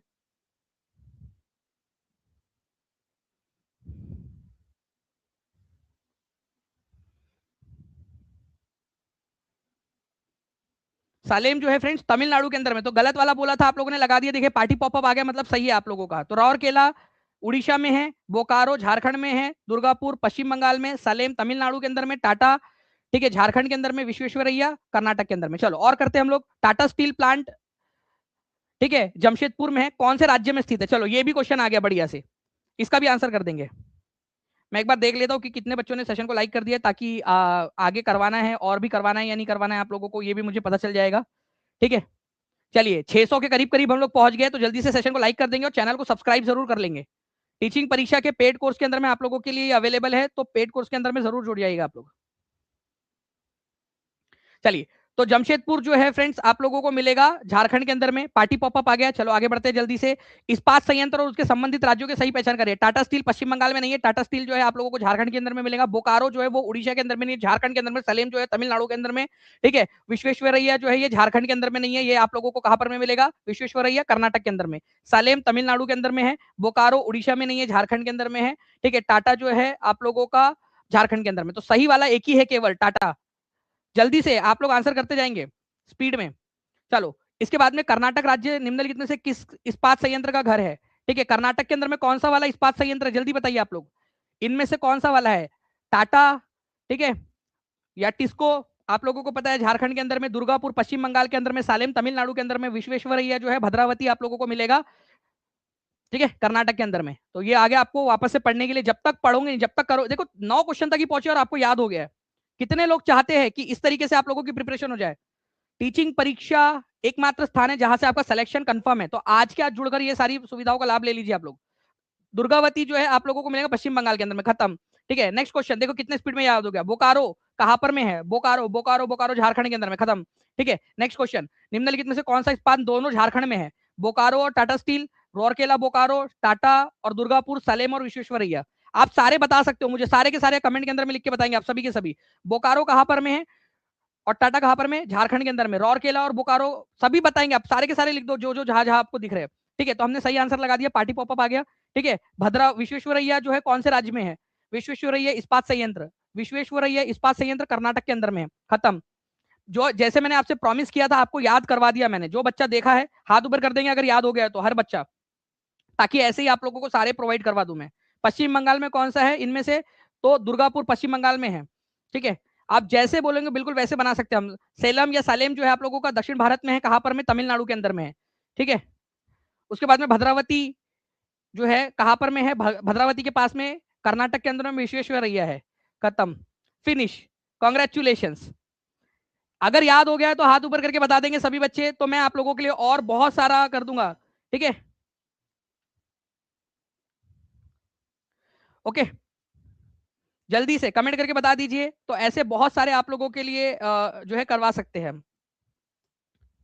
चलिए आगे बढ़ते हैं हम लोग नेक्स्ट क्वेश्चन की तरफ में। आप लोग बताइएगा क्या चीज याद करना चाहते हो आप लोग, ये मैं आप लोगों के पेड कोर्स के अंदर में डाल दे रहा हूँ, ठीक है, ताकि आप लोगों को याद हो जाए वहां पर में, ठीक है। आप लोगों के पेड कोर्स के अंदर में डाल दे रहे इसको, ताकि वहां भी आप प्रैक्टिस कर सके। चलिए आपको बताना है फ्रेंड्स यहाँ पर में कि किसी राज्य का गवर्नर बनने के लिए व्यक्ति की न्यूनतम आयु कितनी चाहिए? मुझे बताइए, राष्ट्रपति बनने के लिए कितनी न्यूनतम आयु चाहिए होगी और उपराष्ट्रपति बनने के लिए कितनी चाहिए होगी, ये भी बता दो साथ साथ में, ठीक है। तो किसी व्यक्ति को गवर्नर अगर बनना है तो उसको कम से कम 35 साल की उम्र चाहिए होती है, कम से कम। ठीक है, राष्ट्रपति के लिए भी 35 साल है और वाइस प्रेसिडेंट के लिए भी 35 साल है। ठीक है, तो ये क्वेश्चन आपको अच्छे से याद हो जाना चाहिए। पूरी की पूरी जो लिस्ट है फ्रेंड्स वो भी आपको मिल जाएंगी। हमारे भारत के अंदर में राष्ट्रपति की जो नियुक्ति है, भारत के अंदर में जो गवर्नर की जो नियुक्ति है वो राष्ट्रपति के द्वारा की जाती है। ठीक है, और आर्टिकल नंबर 157 और 158 जो है ये बात कहता है कि गवर्नर के अंदर में क्या क्या योग्यताएं होनी चाहिए, जिसमें से एक है कि वो भारत का नागरिक हो। आप हो क्या भारत के नागरिक? हाथ ऊपर कर दो अगर हो तो। 35 साल की उम्र है क्या आपकी? अगर है तो हाथ ऊपर कर दो, अगर नहीं है तो बता दो। संसद का सदस्य नहीं होना चाहिए, ना ही राज्य विधान परिषद का। आप यूपी के एमएलए वगैरह तो नहीं हो यूपी की विधानसभा में या यूपी की विधान परिषद में? अगर हो तो फिर नहीं बन सकते गवर्नर, इस्तीफा देना पड़ेगा पहले, अगर हो तो। ठीक है, अगर कोई है तो बता दो भाई। ठीक है, संसद के सदस्य तो नहीं हो, राज्यसभा लोकसभा के। लाभ का कोई पद तो नहीं है आपके पास में, सरकारी जॉब वगैरह पर तो नहीं हो। अगर हो तो पहले इस्तीफा देना पड़ेगा, उसके बाद में बन सकते हो। ठीक है, तो लोकसभा का या लोकसभा का, विधानसभा का सदस्य बनने के लिए या प्रधानमंत्री मुख्यमंत्री बनने के लिए कम से कम 25 साल की उम्र चाहिए। राज्यसभा का सदस्य, विधान परिषद का सदस्य बनने के लिए 30 साल। राज्यसभा और विधान परिषद कितने राज्यों में बता दीजिए जल्दी से मुझे। उत्तर प्रदेश में है क्या विधान परिषद? 35 साल राष्ट्रपति, उपराष्ट्रपति और राज्यपाल बनने के लिए। सरपंच बनने के लिए 21 वर्ष। अच्छा, वोट डालने की उम्र कितनी होती है हमारे भारत के अंदर में, और पहले कितनी थी? पहले कितनी थी और कौन सा संविधान संशोधन के तहत कम की गई, ये भी बताइएगा। ठीक है, चलो अब एक चीज मुझे बताएंगे आप सभी की ध्वनि तरंगे जो है, ठीक है, ध्वनि तरंगे, ये आप लोगों ने बताना है कि सबसे ज्यादा किसमें सबसे ज्यादा तेज गति से चलती है? वायु में, इस्पात में, वैक्यूम में या पानी में? एक पूरी की पूरी लिस्ट देता हूं आप लोगों को एनसीईआरटी की में। ठीक है, आपको मजा आ जाएगा। देखिए, अगर हमसे पूछा जाए कि भाई सबसे कम जो है किसके अंदर में चलती है, तो हवा के अंदर में जो है उसकी सबसे धीमी रफ्तार होती है। फिर द्रव के अंदर में, ठीक है, द्रव के अंदर में उसकी रफ्तार बढ़ती है। वैक्यूम के अंदर में तो वैसे भी ध्वनि चल ही नहीं सकती। ठीक है, ध्वनि को चलने के लिए माध्यम की आवश्यकता होती है, और वैक्यूम के अंदर में माध्यम नहीं होता, कोई जो है आपका मीडियम नहीं है, तो वैक्यूम में तो बिल्कुल चलती ही नहीं है। ठीक है, आप चांद पे खड़े रह के बिना ट्रांसमीटर के बात ही नहीं कर पाओगे। तो एयर में सबसे कम है और सॉलिड में सबसे ज्यादा, तो इनमें से सॉलिड एक ही है, इस्पात।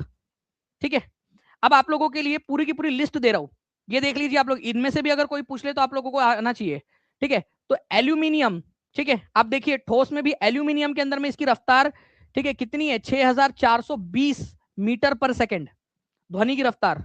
ओके, निकल, स्टील, आयरन, ब्रास, ग्लास, ये सब क्या है? ठोस है, तो ठोस में सबसे ज्यादा होती है।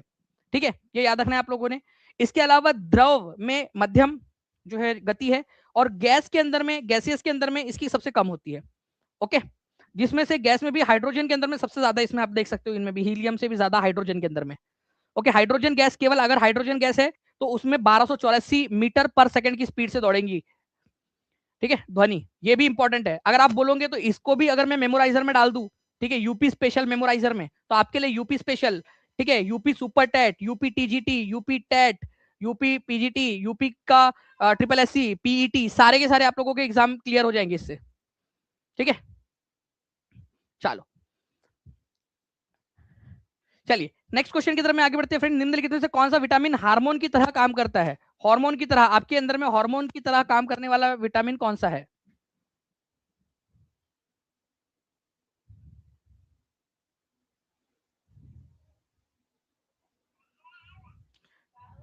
ओके, चलिए आप लोगों के आंसर्स आ रहे हैं फ्रेंड्स।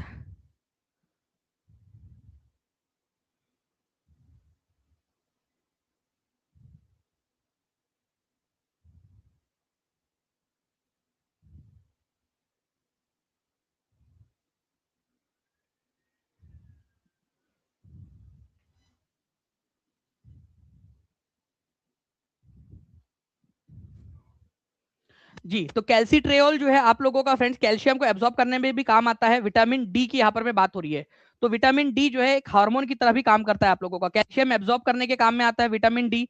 अगर कैल्शियम, विटामिन डी नहीं है तो उसके अंदर में आप लोगों को ऑब्वियस सी बात है कैल्शियम एब्जॉर्ब नहीं होता है। ठीक है, तो विटामिन डी की भी जरूरत होती है। इसके अलावा जो है आप लोगों को आपके ब्लड के अंदर में जो कैल्शियम का कंसंट्रेशन है उसको करने में मदद, उसको रेगुलेट करने में मदद करता है। आपकी बोन्स कितनी स्ट्रांग होंगी या नहीं होंगी, ठीक है, उसको रेगुलेट करने के अंदर में ये मदद करता है। तो विटामिन डी बेसिकली क्या है, आप लोगों के किडनी के अंदर में बनने वाला एक हार्मोन है, किडनी के अंदर में बनता है, एक हार्मोन भी है और एक विटामिन भी है ये, ठीक है। इसको एक्सटर्नल भी लिया जा सकता है और किडनी अपने आप भी बनाती भी है इसको अंदर में, क्योंकि इसकी जरूरत होती है हमें, ओके, हड्डियों को मजबूत रखने के लिए। तो विटामिन डी हमारा, ठीक है, एक हार्मोन की तरह भी काम करता है, ये आप लोगों ने याद रखना है। इसके अलावा एक और क्वेश्चन आप लोगों से पूछा जा सकता है फ्रेंड्स कि इसका नाम क्या है फिर, ठीक है। तो ये जो हार्मोन की तरह जब काम करता है तो इसको क्या बोलते हैं, तो इसको कैल्सीट्रियोल बोला जाता है, कैल्सीट्रियोल। मैं लिख भी देता हूं आप लोगों को यहाँ पर, मैं कैल्सीट्रायोल इसको बोला जाता है, कैल्सीट्रायोल, ये भी याद रखिएगा आप लोग, ठीक है। तो कैल्सीट्रायोल इसको बोला जाता है विटामिन डी को ही, हार्मोन की तरह जब काम करता है। कहीं पे भी पूछ सकते हैं आप लोगों से, सुपर टेट में भी पूछा जा सकता है, याद रखिएगा आप लोग।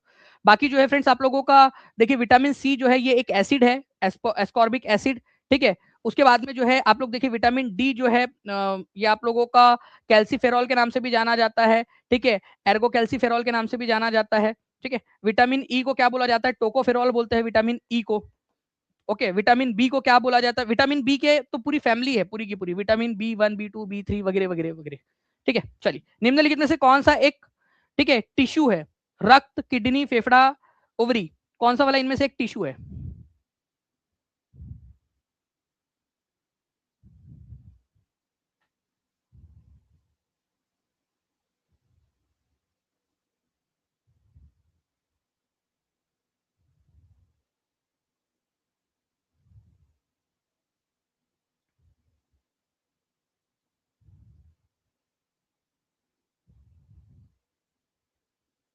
देखो, टिश्यू क्या होती है ना, टिश्यू जो होती है आप लोगों का कनेक्ट करने के काम आती है। जैसे टिश्यूज के अंदर में बहुत सारे सेल्स होते हैं, वो सेल्स से मिलकर बनता है टिश्यू।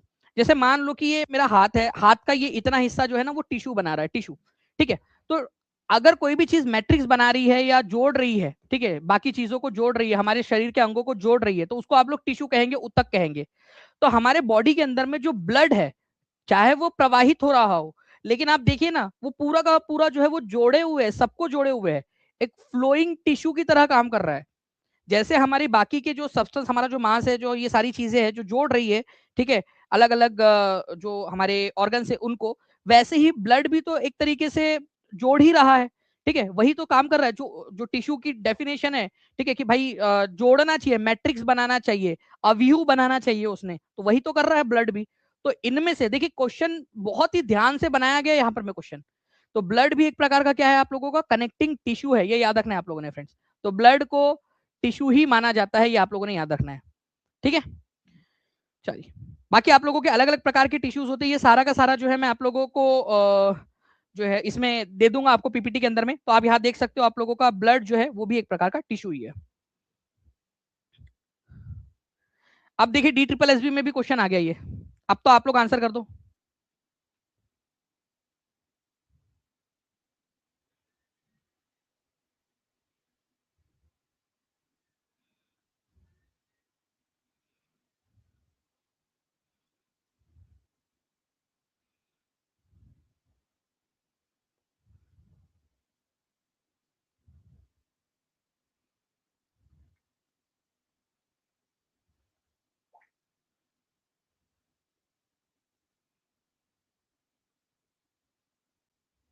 चलिए, बहुत बढ़िया, आप लोगों के आंसर्स आ गए फ्रेंड्स यहाँ पर में, ठीक है। तो ब्लड इसका आंसर हो जाएगा आप लोगों का। नेक्स्ट, निम्नलिखित में से किसे भारतीय क्रांति की जननी कहा जाता है, एकदम स्पीड में आप लोग आंसर करेंगे, ठीक है। भारतीय क्रांति की जननी किसको कहा जाता है? 650 से ज्यादा लाइक्स हो चुके हैं, जिन बच्चों ने सेशन को लाइक कर दिया एक बार हाथ ऊपर करके बता देंगे। और क्या आप लोगों ने चैनल को सब्सक्राइब कर लिया है? अगर हाँ तो मुझे कमेंट करके बता दीजिएगा जरूर, ताकि ऐसे ही और भी सेशंस मैं आप लोगों के लिए ले सकूं। अगर हम अगले जो है 15 मिनट के अंदर में 1000 बच्चा, 1000 लाइक्स हम लोग पार कर पाए, तो जल्दी जल्दी से हम लोग ज्यादा से ज्यादा सेशंस लगाएंगे आपके लिए। तो सेशन को लाइक करके शेयर भी करते रहिएगा आप लोग। तो भारतीय क्रांति की जननी जो है फ्रेंड्स ये कहा जाता है मैडम भीकाजी कामा को। मैडम भीकाजी कामा के बारे में दो चार चीजें हम लोग पढ़ लेते हैं अच्छे से, ताकि आप लोगों को याद रहे। तो मैडम भीकाजी कामा जो है फ्रेंड्स, इनको भारतीय क्रांति की जननी, भारतीय क्रांति की माँ या मदर ऑफ इंडियन रिवोल्यूशन कहा जाता है, ठीक है। क्योंकि ये जो है भारत के अंदर में उस समय में ये क्रांतिकारी भूमिका निभा रही थी, जिस समय में महिलाएं उतनी ज्यादा मात्रा के अंदर में नहीं थी, ठीक है। इसके अलावा जो है फ्रेंड्स एक चीज आप लोगों को बता दूं कि मैडम भीकाजी कामा के बारे में एक और इंपॉर्टेंट चीज जो है बड़ी ही फेमस है, कि मैडम भीकाजी कामा ने भारत के बाहर, ठीक है, पहले बार जो है वो झंडा फहराया था।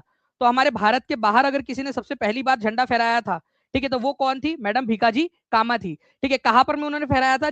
ठीक है, स्टुटगार्ट नाम की जगह है जर्मनी के अंदर में 1907 में। ठीक है, वेरी गुड, बहुत कुछ बच्चों ने यहाँ पर आंसर लिख भी दिया है। तो मैडम भीकाजी कामा, स्टुटगार्ट नाम की जगह है जर्मनी के अंदर में। बहुत ही फेमस क्वेश्चन बनता है, भारत की भूमि से बाहर फॉरेन कंट्री के अंदर में विदेशी जमीन के ऊपर में झंडा, भारत का झंडा फहराने वाली पहली व्यक्ति कौन थी? तो मैडम भीकाजी कामा, प्लीज याद रखिएगा आप लोग, मैडम कामा। ठीक है, इसके अलावा वहां पर में इंटरनेशनल सोशलिस्ट कॉन्फ्रेंस, ठीक है, अंतरराष्ट्रीय समाजवादी सम्मेलन हो रहा था, उसके अंदर में वो झंडा लेकर गई थी जिसके ऊपर में वंदे मातरम लिखा हुआ था। ठीक है, तो कहा हुआ था ये? स्टुटगार्ट नाम की जगह जर्मनी के अंदर में। बहुत ही इंपॉर्टेंट है, और ये 1907 भी बहुत इंपॉर्टेंट है। इसी वजह से जो है फ्रेंड्स, हम इनको क्या कहते हैं? भारत के जो है क्रांति की जननी कहा जाता है। प्लीज इसको याद रखिएगा, आप लोग लिख दीजिए, जो जो समझ में आ रहा है, जो जो दिख रहा है लिखते जाइए जल्दी जल्दी से। ठीक है, तो विदेशी धरती पर पहली बार झंडा किसने फहराया था? ये क्वेश्चन डायरेक्टली बन सकता है आप लोगों से। ओके, चलो जल्दी जल्दी से क्वेश्चन की तरफ में आगे बढ़ते हैं। ये क्वेश्चन आप लोगों का जो है फ्रेंड्स यूपी टेट 2019 में पूछा गया था, और भी एग्जाम के अंदर में आए हुए क्वेश्चन है वो भी आपको दिखा दूंगा।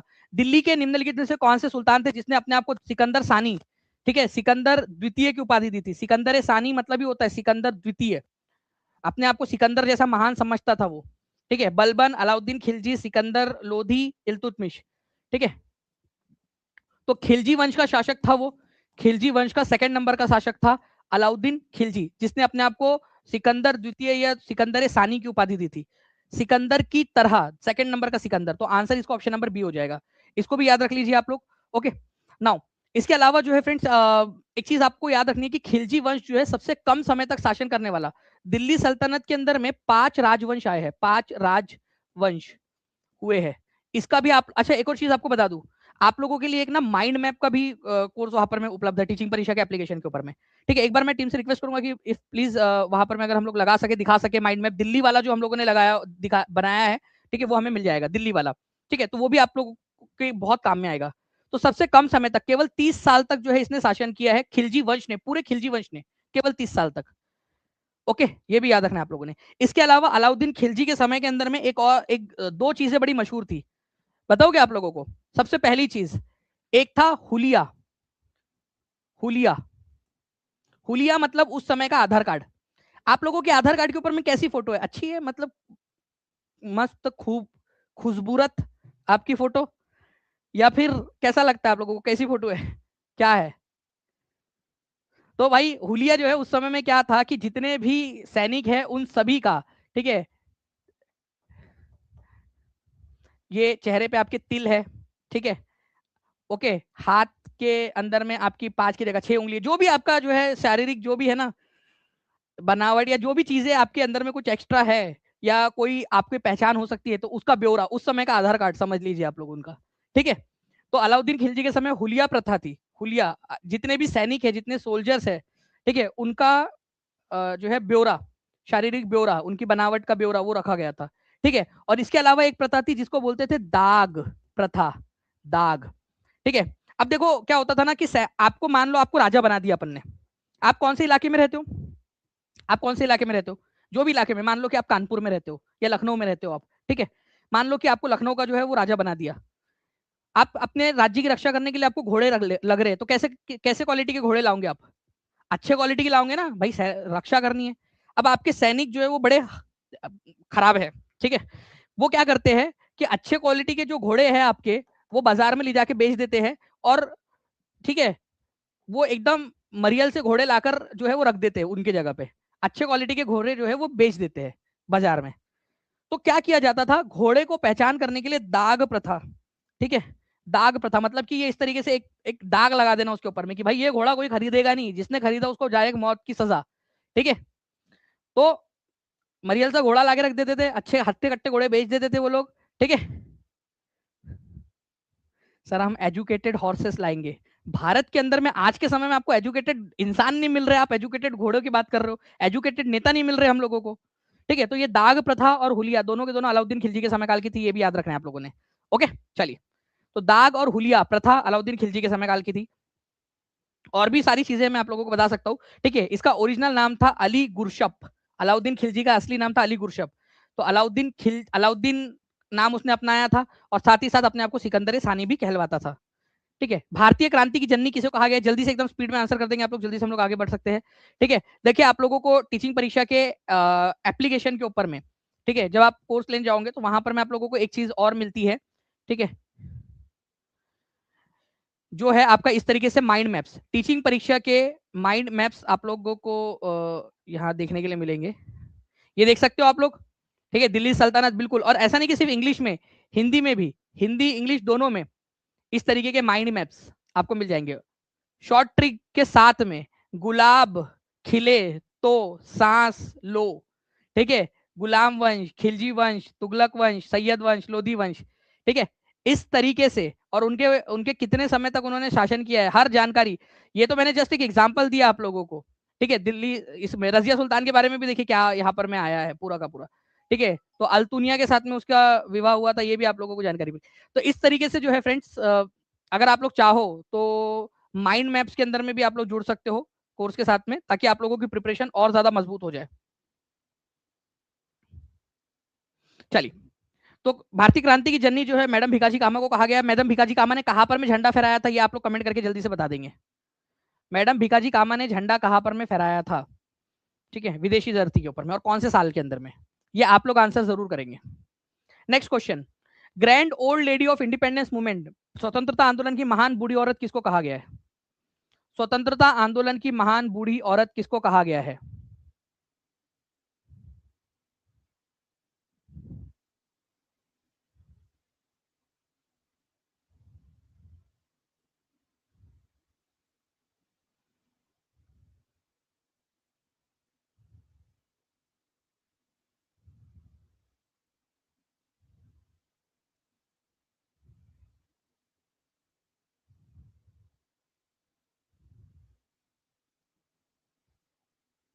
बहुत बढ़िया, आप लोगों के देखिए फ्रेंड्स कंटिन्यूअसली यहाँ पर में आंसर्स आ रहे हैं, ऐसे ही आप लोग आंसर्स करते रहिएगा।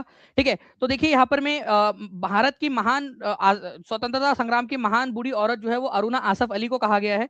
अरुणा आसफ अली जो है, इसके ऊपर में क्वेश्चन पूछा गया था। अगर टीम, मैं रिक्वेस्ट करूंगा कि अगर आप लोग आप केबीसी का वो इमेज ढूंढ पाए और वो लगा दे कि केबीसी के अंदर में भी ये क्वेश्चन आया था कि grand old lady of independence किसको कहा गया। एक और क्वेश्चन है कि गोवालिया टैंक मैदान, ये भी सर्च कर लीजिएगा, ये भी क्वेश्चन आया था। गोवालिया टैंक मैदान मुंबई के अंदर में है मैदान, यहाँ पर में झंडा किसने फहराया था भारत की जो है क्विट इंडिया मूवमेंट के समय में? तो quit India movement, quit India, Bharat छोड़ो आंदोलन के समय, भारत छोड़ो, अच्छा, इनको भारत छोड़ो आंदोलन की जो है नायिका भी कहा जाता है। Who is called as heroine of quit India movement, ये भी क्वेश्चन आता है।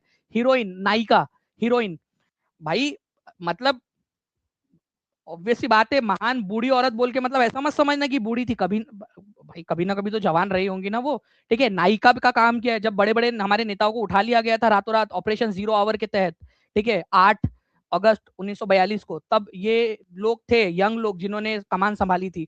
तो 1942 में इन्होंने जो है गोवालिया टैंक मैदान के अंदर में तिरंगा फहराया था।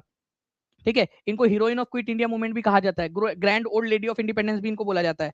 ठीक है, इनको भारत रत्न से भी सम्मानित किया गया। केवल 5 महिलाएं हैं भारत रत्न से सम्मानित। आप सोचिए कितनी महिलाएं, हाथ ऊपर करो यहाँ पर में, इतनी सारी महिलाएं होने के बाद में भी केवल 5 महिलाएं ऐसी है जिनको भारत रत्न से सम्मानित किया गया है आज तक, उनमें से एक ये है। ठीक है, चलिए, तो अरुणा आसफ अली, ये याद रखेंगे आप सभी के सभी। चलो नेक्स्ट क्वेश्चन जो है फ्रेंड्स, ये बताइए, उगते सूरज की भूमि के रूप में किसको जाना जाता है? और अभी आप लोगों में से किसी ने केवीएस का पेपर दिया क्या? केवीएस के पेपर के अंदर में बोला गया था कि कौन सा देश है, ठीक है, जिसका झंडा, जिसके झंडे के अंदर में एक लाल गोला है, ऐसा क्वेश्चन पूछा गया था। तो उसका आंसर था जापान, जापान के झंडे में एक लाल गोला है। ठीक है,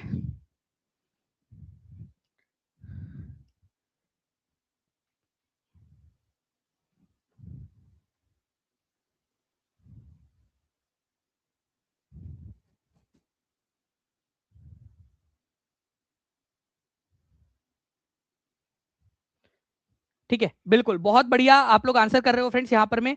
ठीक है, तो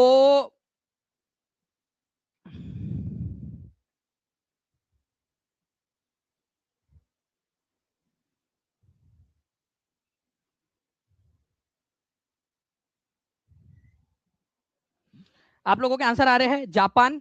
ठीक है, जापान। इसके अलावा एक और चीज है कि जापान को उगते सूरज की भूमि भी कहा जाता है। इसका पुराना नाम क्या है? तो इसका पुराना नाम भी याद रख लीजिएगा फ्रेंड्स, इसको निपॉन बोला जाता है। ठीक है, पुराने जमाने के अंदर में जैसे श्रीलंका को सिलोन बोला जाता था, वैसे इसका नाम क्या है पुराना वाला, निपॉन। ये भी याद रखिएगा आप सभी के सभी, इंपॉर्टेंट है, एग्जाम के अंदर में आने की बहुत अधिक संभावना है, तो प्लीज इसको भी याद रख लीजिएगा आप। ओके, आंसर इसका ऑप्शन नंबर ए हो जाएगा, उगते सूरज की भूमि।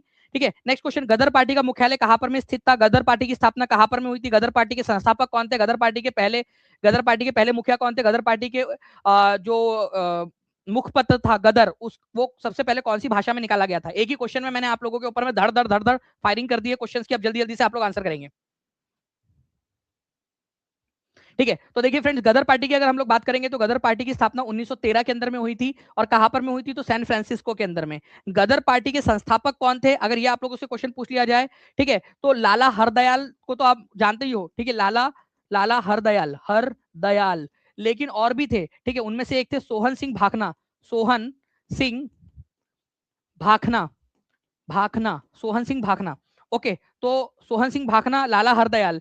ठीक है, तो सोहन सिंह भाखना जो है इसके फर्स्ट प्रेसिडेंट थे, फर्स्ट प्रेसिडेंट ऑफ, ठीक है, क्विट यहाँ पर में गदर पार्टी के। तो गदर पार्टी के पहले मुखिया, ठीक है, सोहन सिंह भाखना थे। लाला हरदयाल इसी से जुड़े हुए थे, लाला हरदयाल ज्यादा फेमस है, तो कई बार सोहन सिंह भाखना पूछ के आप लोगों से कंफ्यूज किया जा सकता है, तो प्लीज इसको भी याद रख लेंगे आप सभी के सभी। ठीक है, चलो बहुत बढ़िया, तो आंसर इसका आप लोगों का हो जाएगा सैन फ्रांसिस्को। सैन फ्रांसिस्को कहां पर में है? तो यूएसए के अंदर में है, यूएसए के अंदर में। अच्छा चलो, एक क्वेश्चन मैं आप लोगों से पूछता हूँ, यूएसए जो है उसके उसके फ्लैग में स्टार है, ठीक है, सितारे हैं, सितारे बहुत सारे। बताओ कितने स्टार है यूएसए के फ्लैग में? टोटल बताओ जल्दी से, मैं आप लोगों को 10 सेकंड का समय दे रहा हूं, मुझे आप लोगों ने बताना है कि कितने स्टार है यूएसए के जो है फ्लैग के अंदर में। फास्ट, एकदम स्पीड में, ये भी क्वेश्चन बन सकता है, कुछ भी बन सकता है क्वेश्चन भाई, सारे क्वेश्चन के लिए तैयार रहना है हम लोगों ने। मेघालय का पठार किसका विस्तार है? मेघालय का पठार कहाँ मिलेगा आप लोगों को? मेघालय के अंदर में मिलेगा। मेघालय कहाँ पर में? ये इधर में आप लोगों को जो है जो बांग्लादेश है उसके भी इधर साइड में आप लोगों को मिलता है मेघालय। ठीक है, तो मेघालय जो है ये आप लोगों को याद रखना है फ्रेंड्स की पेनिनसुलर प्लेट्यू जो है हमारी, ये वाला जो पेनिनसुलर प्लेटू है, इसी का एक विस्तार है ये, उसी का एक्सटेंडेड वर्जन है ऐसा। ठीक है, बट इसको अलग गिनते हम, उसी का विस्तारित रूप है ये। तो प्रायद्वीपीय पठार हमारा दक्षिण भारत जो है ना पूरा, उसी का ये विस्तारित रूप है। तो अलग नहीं है वो, हम अलग से मानते हैं उसको, अलग से गिनते हैं, अलग से उसको कैलकुलेट करते हैं, अलग से उसकी पढ़ाई करते हैं, लेकिन एक्चुअल में ये है, ये पेनिनसुलर इंडिया का ही भाग वो। ठीक है, प्रायद्वीपीय भारत का ही भाग है वो। बहुत ही फेमस क्वेश्चन है, याद रख लीजिएगा आप लोग इसको। ठीक है, नेक्स्ट क्वेश्चन, निम्नलिखित में से कौन सा अपर्दन कारक रेत के टीलों के निर्माण के लिए जिम्मेदार है? रेत के टीले के निर्माण के लिए कौन कारण जिम्मेदार है? जिस बच्चे ने भी ए आंसर किया उस इस क्वेश्चन का अगर, तो उस बच्चे को, ठीक है, 21 तोपों की सलामी, वो भी तोप के सामने बांध के। ठीक है, क्योंकि ग्लेशियर कैसे आएगा रेगिस्तान के अंदर में? ग्लेशियर का मतलब ही होता है हिमखंड, ये कैसे आंसर हो सकता है आपका? ठीक है, तो ए को तो पहले गोली मारो, पानी कैसे होगा भाई? ठीक है, और नदियां कहां से आ गई? यूपी टेट वालों थोड़ा तो बनाओ क्वेश्चन हार्ड। हवा से, ठीक है, तो हवा के वजह से होता है, हवा, हवा की वजह से जो है फ्रेंड्स ये टीले बनते हैं, ये रेत जो है उड़ती है और एक जगह इकट्ठा हो जाती है। ओके, हवा की वजह से, ये याद रखना है आप लोगों ने। कितने लोगों का सही था आंसर, हाथ ऊपर करके बता देंगे जल्दी जल्दी से। ठीक है, और मैंने आप लोगों से पूछा कि अमेरिका के, यूएसए के जो है झंडे के अंदर में कितने स्टार है? तो यूएसए के झंडे के अंदर में ये याद रखना है फ्रेंड्स, 50 स्टार है। ठीक है, उनके 50 स्टेट है ना, 50 स्टेट्स है अमेरिका में, स्टेट्स है कितने? यूएसए के अंदर में 50 स्टेट्स है, तो हर एक स्टेट के लिए एक एक तारा, हर एक स्टेट के लिए एक तारा, तो 50 तारे हैं उनके पास में। ठीक है, 50। ठीक है, चलो, तो आंसर इसका ऑप्शन नंबर सी हो जाएगा, ये भी याद रखना है, और 50 स्टार है, ये भी आप लोग लिख लीजिए कमेंट के अंदर में जल्दी से। ओके, बहुत खूब। एलिफेंटा द्वीप कहां पर में स्थित है? एलिफेंटा, बताओ जल्दी से।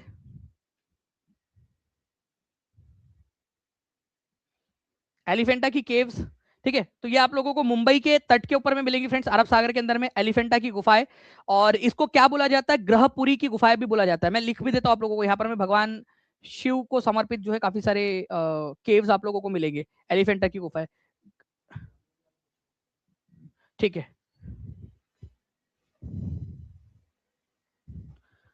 एलिफेंटा, ठीक है, तो ये मुंबई के तट पे मिलेंगे आप लोगों को, एलिफेंटा की गुफाएं को ही, ठीक है, ग्रहपुरी, ग्रहपुरी की गुफाएं भी बोला जाता है, ये भी याद रखना है आप लोगों ने, ग्रहपुरी की गुफाएं।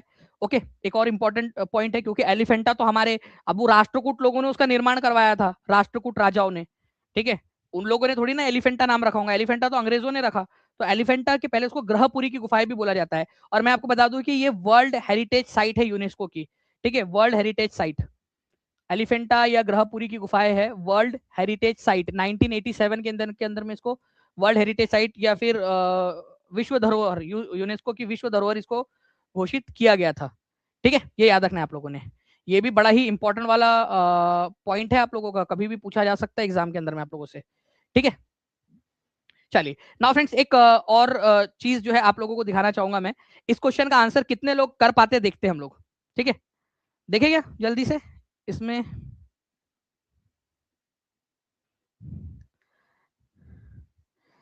मैडम ने अगर दानिश सर के लेक्चर देखी होती तो लाइफलाइन वेस्ट नहीं जाती उनकी। इंग्लिश में है, जल्दी से पढ़ो। यहां पर मैं बोला गया है टिक टिक। टिक टिक वाला भी हमारे पास में था शायद पीछे में, केबीसी।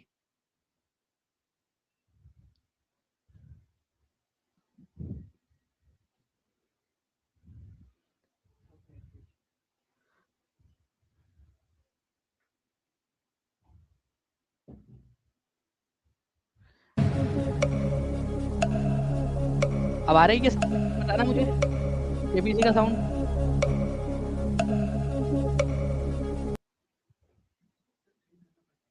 ठीक है, चलिए। तो यहाँ पर मैं देखिए फ्रेंड्स, यहाँ पर आप लोगों से बोला गया था कि ग्वालियर टैंक मैदान के अंदर में अरुणा आसफ अली ने जो है झंडा फहराया था। ठीक है, मैडम ने सर का लेक्चर नहीं देखा था दानिश सर का, इसी वजह से देखिए उनको लाइफलाइन लेनी पड़ गई थी, एक्सपर्ट एडवाइस। ठीक है, तो एक्सपर्ट एडवाइस आप लोग तो बता ही सकते थे इसका आंसर। और ये भी कौन सा 13वें नंबर का क्वेश्चन था भाई, मतलब करोड़ रुपए का क्वेश्चन। Quit India movement. ठीक है, तो डायरेक्ट आप लोग तो आंसर लगा ही सकते थे उसका, क्विट इंडिया मूवमेंट। ओके, चलो। और ऐसे कई सारे क्वेश्चंस है जो आप लोगों को मतलब एग्जाम्स में भी देखने मिलेंगे, और ऐसे केबीसी ओबीसी में चले गए तो आप लोगों को वहां भी देखने के लिए मिल जाएंगे। चलिए, एक और इंपॉर्टेंट वाला क्वेश्चन आप लोगों को मैं यहाँ पर मैं करवा देता हूँ जल्दी से।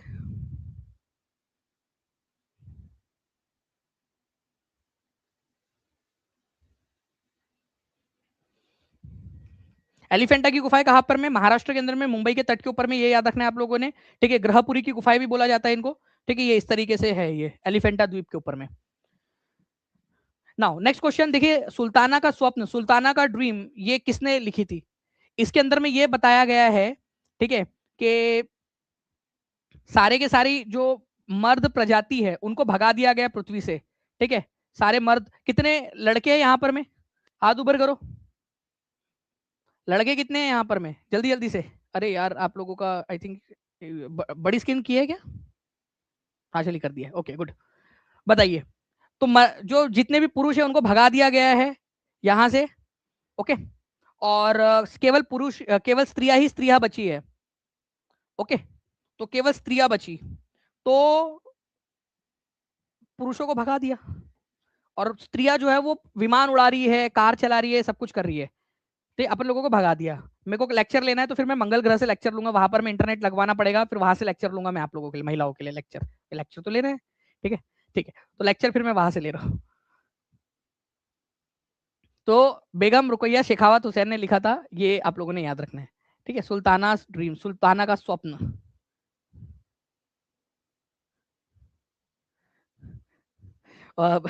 मतलब देखो, लाइटर नोट के ऊपर में एक बार जो है ना, एक हस्बैंड ने कहा अपनी वाइफ से कि तू मायके जाकर भी मेरे को क्यों परेशान कर रही है। तो पता है वाइफ ने जो है दिल को छू लेने वाला जवाब दिया, I am working from home, work from home पर होकर के। ठीक है, चलिए आगे बढ़ते हैं। तो बेगम रुकैया शेखावत हुसैन, इन्होंने जो है मुस्लिम गर्ल्स के लिए कई सारे स्कूल्स भी खोले थे। और इनका मानना था, बेगम रुकैया शेखावत हुसैन का, कि लड़कियों को पीछे रखने के पीछे जो कारण है वो धार्मिक नेताओं का है, चाहे वो कोई भी धर्म के हो, कोई भी धर्म के हो, लेकिन उन्होंने हमेशा लड़कियों को पीछे रखा है।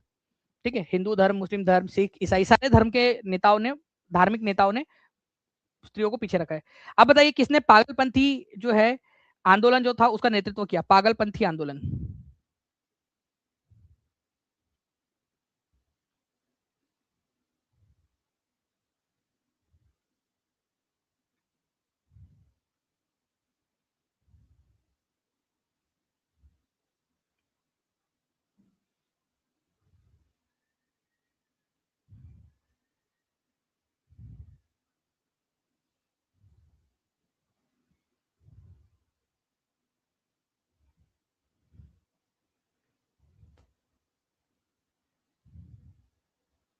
देखिए मैं आप लोगों को बता दूं फ्रेंड्स कि पागलपंथी आंदोलन जो है सबसे पहले तो ये याद रखना है बंगाल के अंदर में शुरू हुआ था। ठीक है, बंगाल में पागलपंथी आंदोलन। ठीक है, इसके अंदर में बेसिकली सबसे इंपॉर्टेंट जो चीज है आप ये याद रखेंगे कि इसकी शुरुआत किसने की थी। ये क्वेश्चन अगर आप लोगों से पूछ लिया जाए तो उसका आंसर होगा करम शाह। ठीक है, करम शाह ने इसको शुरू किया था। उसके बाद में करम शाह की जब मृत्यु हुई तो उसके बाद में उनका जो बेटा था, ठीक है, टीटू, उसने जो है इसको आगे बढ़ाया। ठीक है, तो टीपू शाह भी उसको बोला जाता है। ठीक है, तो टीपू शाह जो है उन्होंने इसको आगे बढ़ाया, टीपू शाह ने। ठीक है, टीटू शाह ने इसको आगे बढ़ाया। तो अगर आपसे बोला जाए कि इसकी स्थापना किसने की थी, इसका नेतृत्व किसने किया, तो सबसे पहला जो आप लोगों ने देना है, ठीक है, प्रेफरेंस, वो देना है करम शाह को। तो करम शाह जो है इसके नेता थे जिन्होंने इसकी स्थापना की। बाद में करम शाह की मृत्यु हो गई थी 1813 के अंदर में, तो उसके बाद में उनका बेटा जो था टीपू शाह, उन्होंने इस आंदोलन को आगे बढ़ाया। ठीक है, ओके।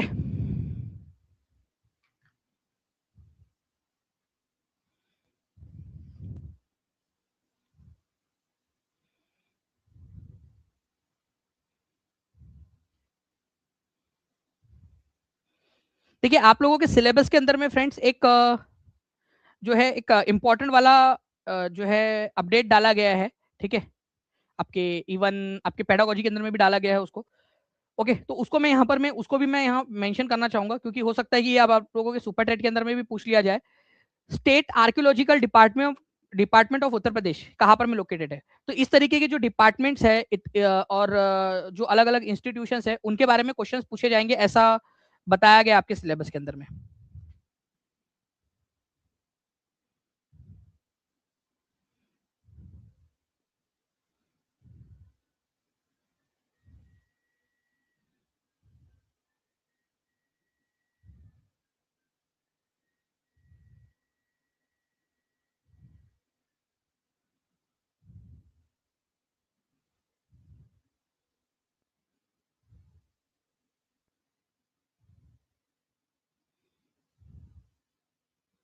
चलो, तो आप लोगों का जो फ्रेंड्स आंसर यहाँ पर में आ रहे हैं, ठीक है, उसके अनुसार आप लोगों में से मैक्सिमम लोगों ने जो आंसर लगाया था, ठीक है, वो लखनऊ ही था। तो लखनऊ के अंदर में ये लोकेटेड है। 1951 के अंदर में इसकी स्थापना हुई थी। ठीक है, संपूर्णानंद कमेटी के रिकमेंडेशन के आधार पर।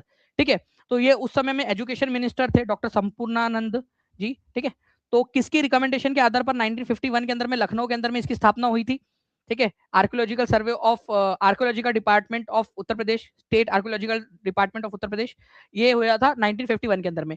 अगर आर्कियोलॉजिकल सर्वे ऑफ इंडिया की बात करूं मैं अगर आप लोगों से, तो आर्कियोलॉजिकल सर्वे ऑफ इंडिया की स्थापना हुई थी 1861 के अंदर में। ठीक है, इसका हेडक्वार्टर दिल्ली में मिलेगा आपको, आर्कियोलॉजिकल सर्वे ऑफ इंडिया का। आर्कियोलॉजिकल सर्वे ऑफ इंडिया का हेडक्वार्टर कहां पर में है, तो न्यू दिल्ली में है। ये भी याद रख लेंगे आप सभी के सभी, आज के न्यू दिल्ली में है। इसके अलावा इसके पहले जो डायरेक्टर जनरल थे, ठीक है, वो थे अलेक्जेंडर कनिंगम। ठीक है, अलेक्जेंडर कनिंगम, कनिंगम। ठीक है, और इस समय में जब इसकी स्थापना हुई थी उस समय में भारत के वायसराय कौन थे, तो इस समय में भारत के वायसराय थे लॉर्ड कैनिंग। कैनिंग भारत का वायसराय था उस समय में। ठीक है, तो ये भी आप लोगों को याद रखना है, ये सब भी क्वेश्चन आप लोगों से पूछे जा सकते हैं। तो आर्कियोलॉजिकल सर्वे ऑफ इंडिया 1861 में, और state archaeological department of Uttar Pradesh ये 1951 के अंदर में। ठीक है, तो दोनों में कंफ्यूज नहीं होना है आप लोगों ने। स्टेट का पूछे तो 1951 लखनऊ के अंदर में इसका हेडक्वार्टर है, संपूर्णानंद कमेटी के रिकमेंडेशन पर हुई थी, और अलेक्जेंडर कनिंगम की सिफारिश पर, और उन्हीं को पहला डायरेक्टर जनरल बनाया गया था। आर्कियोलॉजिकल सर्वे ऑफ इंडिया की स्थापना हुई थी, ठीक है, 1861 में। उस समय में लॉर्ड कैनिंग भारत के वायसराय थे। ठीक है, चलिए आपको बताना है भारत के अंदर में पंचायती राज दिवस कब मनाया जाता है।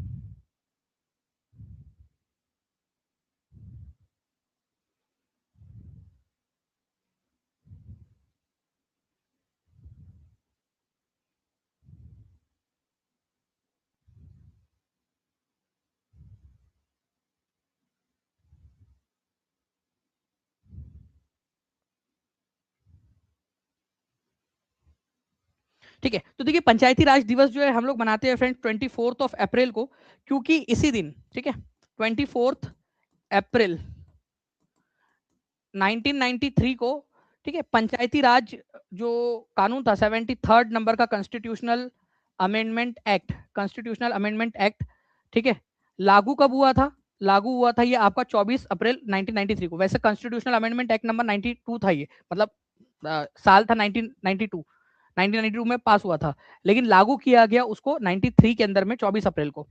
ठीक है, इसी वजह से हम 24 अप्रैल को जो है पंचायती राज दिवस के रूप में मनाते हैं।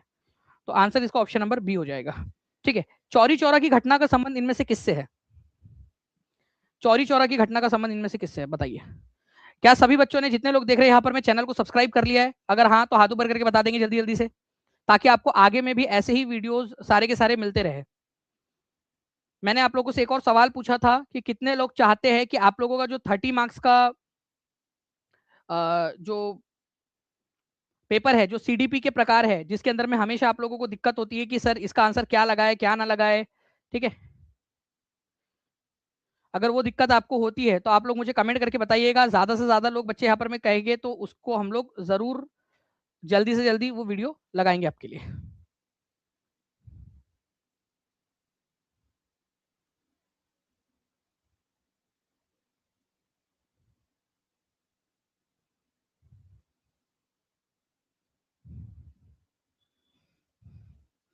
तो आंसर हो जाएगा फ्रेंड्स यहाँ पर मैं आप लोगों का, ठीक है, असहयोग आंदोलन के दौरान। असहयोग आंदोलन हमारे भारत के अंदर में 1920 से लेकर 1922 तक चला। ठीक है, 4 और 5 फरवरी की दरमियानी रात के अंदर में क्या हुआ था 1922 के अंदर में, चौरी चौरा नाम की जगह है गोरखपुर उत्तर प्रदेश के अंदर में, कुछ किसानों ने एक पुलिस स्टेशन को आग लगा दी थी और उसमें पुलिस वालों की मृत्यु हो गई।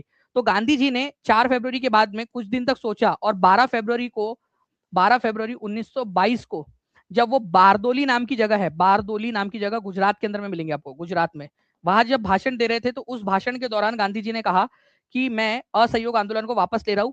और असहयोग आंदोलन को गांधी जी ने अपनी हिमालय जैसी भूल बताया था। उन्होंने बोला कि अभी भारत के लोग जो है वो इस तरीके की चीजों के लिए प्रिपेयर्ड ही नहीं हुए हैं कि वो असहयोग और अहिंसा के साथ में काम कर सके। ठीक है, तो गांधी जी ने असहयोग आंदोलन कब शुरू किया था? 1920 में। कब खत्म कर दिया? 1922 के अंदर में। और कहां पर मैं घोषणा की थी, ये भी क्वेश्चन आ सकता है, तो प्लीज इसको भी याद रख लेंगे आप लोग। ओके, चलिए नेक्स्ट क्वेश्चन की तरफ हम लोग आगे बढ़ते हैं। हमारे भारतीय पुरातत्व सर्वेक्षण की स्थापना किस वायसराय के काल के अंदर में हुई थी? आप लोग जल्दी से कमेंट करके बताएंगे मुझे।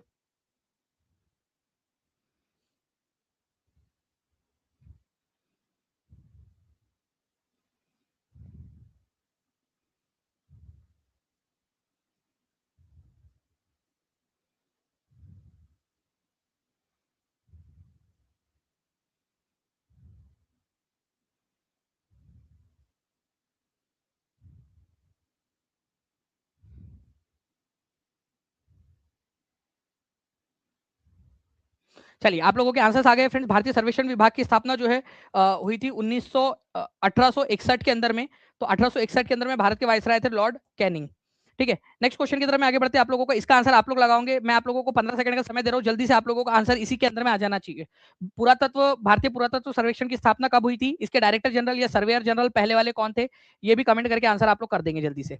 ठीक है, चलिए, तो आंसर इसका आप लोगों को हो जाएगा 1861 के अंदर में। नेक्स्ट क्वेश्चन की तरफ में हम लोग आगे बढ़ते हैं। उससे पहले आप लोगों को मैं पूछना चाहूंगा कि क्या आप सभी लोग चाहते हो कि आप लोगों का जो लाइफ मैनेजमेंट और शिक्षा शास्त्र और जो सीडीपी के प्रकार के क्वेश्चन है, 30 में से 30 क्वेश्चन आप लोगों के कंफर्म हो जाएंगे। मैं आपको बता रहा हूं, इसमें कोई भी आप लोगों को दिक्कत नहीं आएगी। पूरे 30 में से 30 आपके कंफर्म नंबर। आंसर को चुनते कैसे, वो एक कला है। ठीक है, प्लस किस लॉजिक के तहत आंसर लगाया जाता है, नहीं तो अदरवाइज ये होता है कि आप सोचते रह जाते हो कि यही इसका आंसर क्या है, पता ही नहीं चल रहा आपको। ठीक है, चलिए इस क्वेश्चन का आंसर करिए।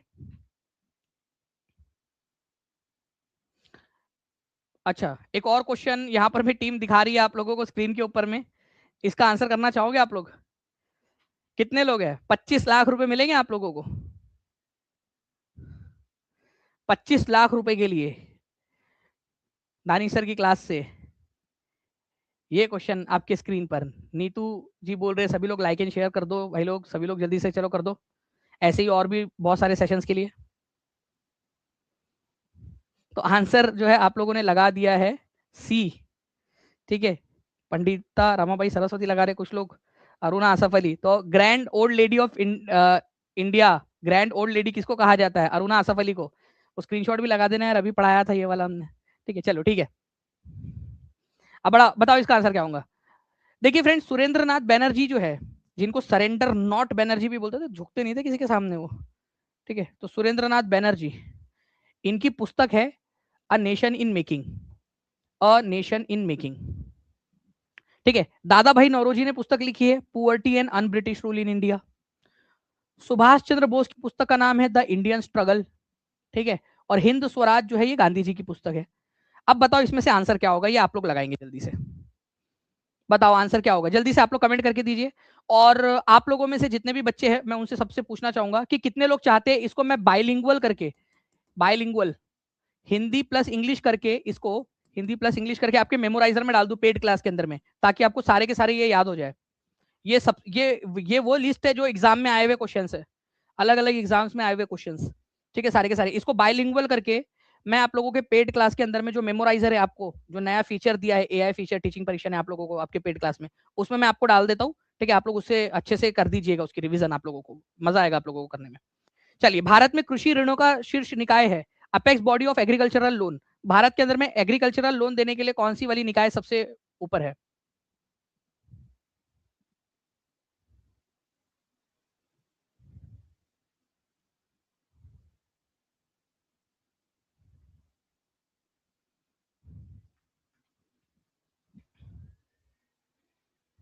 35 साल की उम्र है यूपी टेट के अंदर में, अगर जनरल हो आप, ठीक है, फीमेल, तो 35 वर्ष की आयु तक आप दे सकते हो।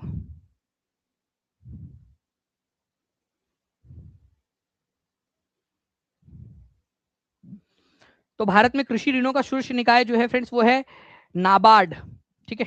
इसका नाम है नाबार्ड, ठीक है, नाबार्ड। इसका हेडक्वार्टर कहां पर में है? इसका हेडक्वार्टर आप लोगों को मिलेगा, ठीक है, मुंबई के अंदर में, national bank for agriculture and rural development, national bank for agriculture and rural development, ठीक है। ये भी इंपॉर्टेंट है, प्लीज इसको याद रखिएगा आप सभी के सभी, NABARD, national bank for agricultural and rural development, ठीक है। तो जितने भी ग्रामीण बैंक होते हैं उनकी देखरेख भी यही करता है नाबार्ड, ठीक है। और इसको बनाया किसके, कौन सी समिति के आधार पर बनाया गया था, तो ये भी आप लोगों से पूछा जा सकता है। तो शिवरमन जो कमेटी थी उसकी सिफारिश के आधार पर इसको बनाया गया था, ठीक है। तो 1979 के अंदर में जो है फ्रेंड्स बी शिवरमन समिति बनाई गई थी 1979 के अंदर में। इस समिति की सिफारिश के आधार पर 12 जुलाई 1982 को, ठीक है, बी शिवरमन कमेटी, शिवरमन, ठीक है, कमेटी के रिकमेंडेशन के आधार पर 1979 में कमेटी बनी थी 1979 में, और इसके आधार पर, ठीक है, 1982 में, टू बी स्पेसिफिक 12 जुलाई को, ठीक है, इसकी स्थापना हुई थी। इसका हेडक्वार्टर मुंबई में है, ठीक है, हेडक्वार्टर मुंबई में। सुपर टेट वगैरह कहीं पे भी या यूपी टेट कहीं पे भी क्वेश्चन बन सकता है आप लोगों का नाबार्ड का, ठीक है। चलिए, तो इसकी इसकी स्थापना करने वाली समिति का नाम भी आप लोगों से पूछा जा सकता है, ठीक है। चलो, शिवरमन कमेटी के सिफारिश पर नाबार्ड की स्थापना 1982 में हुई थी। ग्रामीण क्षेत्र के अंदर में ग्रामीण विकास के लिए, ग्रामीण क्षेत्र में एग्रीकल्चर होता है तो उसके विकास के लिए बहुत ज्यादा इंपॉर्टेंट ये निकाय है, ठीक है। चलिए बताइए कि ब्रेटन वुड्स ट्वीन के रूप में किसको जाना जाता है? ये केवीएस 2023 में भी आया था।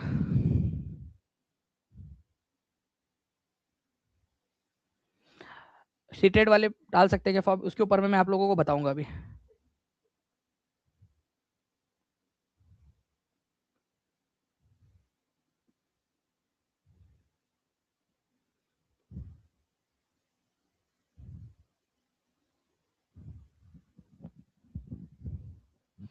तो आंसर जो है फ्रेंड्स यहाँ पर में हो जाएगा कि किसे ब्रेटन वुड ट्विंस के नाम से जाना जाता है। तो ब्रेटन वुड सम्मेलन हुआ था, ठीक है, यूएसए के अंदर में। तो इस सम्मेलन के दौरान दो संस्थाओं की स्थापना हुई थी, एक है वर्ल्ड बैंक, ठीक है, और दूसरा है आईएमएफ। दोनों का ही हेडक्वार्टर आप लोगों को यूएसए के अंदर में मिलेगा, ठीक है, वॉशिंगटन डीसी के अंदर में, वॉशिंगटन डीसी के अंदर में, ठीक है, वॉशिंगटन डीसी में। तो प्लीज इसको भी याद रखेंगे आप लोग, वर्ल्ड बैंक एंड आईएमएफ, इसका हेडक्वार्टर वॉशिंगटन डीसी के अंदर में है, ठीक है। इंपॉर्टेंट है, एग्जाम के अंदर में आप लोगों से पूछा जा सकता है,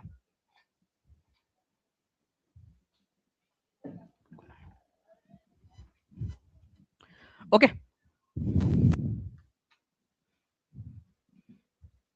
तो 20 का आंसर हो जाएगा। तो ये जो है फ्रेंड्स आप लोगों का आज का सेशन था। जितने भी बच्चे हैं जो टीचिंग परीक्षा के साथ में जुड़ना चाहते हैं, आप सभी को बता दूं आपके पास में सुनहरा मौका है अभी से तैयारी करने का। आप लोगों का यूपी टेट या सुपर टेट जो भी आप तैयारी कर रहे हो, या फिर आप सीटेट की तैयारी कर रहे हो, या बीपीएससी टीआरई की कर रहे हो, या और भी किसी एग्जाम की, तो आप सभी के सभी जो है फ्रेंड्स 7611101101 इस नंबर पे कॉल या व्हाट्सएप कर सकते हो। कॉल कर लीजिएगा या आप लोग व्हाट्सएप कर लेंगे तो आप लोगों को सारी जानकारी जो है यहाँ पर में मिल जाएंगी। या फिर नंबर जो है आप लोगों को स्क्रीन के ऊपर में भी दिखाई दे रहा होगा, आप लोग स्क्रीन के ऊपर में भी देख सकते हो, उसका स्क्रीनशॉट ले लीजिए इस नंबर का, ठीक है, ताकि आप लोगों को सभी को आसानी हो जाए कॉल करने में। तो या फिर टीचिंग परीक्षा के एप्लीकेशन पे चले जाइए, टीचिंग परीक्षा का एप्लीकेशन, या फिर टीचिंग परीक्षा की वेबसाइट नीचे में लिंक्स दी गई है उन पर क्लिक करके अभी आप जुड़ सकते हो, ताकि आज ही से आपकी प्रैक्टिस चालू हो जाए। तो आपको जो दिया हुआ है सबसे पहली चीज पद्म पुरस्कार, क्या आप लोग कल पद्म पुरस्कार याद कर लोगे? कल के कल जितने भी पेड स्टूडेंट है हाथ ऊपर करके बताओ मुझे जल्दी जल्दी से, ठीक है? सभी बच्चे जल्दी जल्दी से बताएंगे कि क्या पद्म पुरस्कार कल के कल याद करके आ जाओगे आप सभी के सभी? सभी बच्चों को मैं टारगेट दे रहा हूं।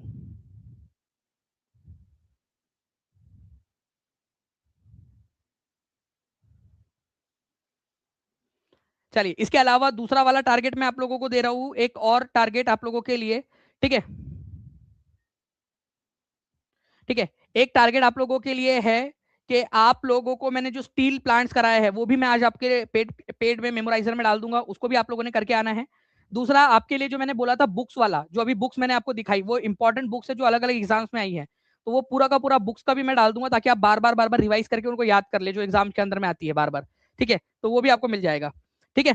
तो जितने भी बच्चे हैं वो टीचिंग परीक्षा के साथ में जुड़कर अपनी सफलता को आगे बढ़ा सकते हैं, सुनिश्चित कर सकते हैं। जितना जल्दी जुड़ेंगे उतना आपका फायदा है, क्योंकि आपको पूरा जब तक आपकी एग्जाम नहीं हो जाती तब तक आपके पास में ही रहेगा कोर्स आपके लिए।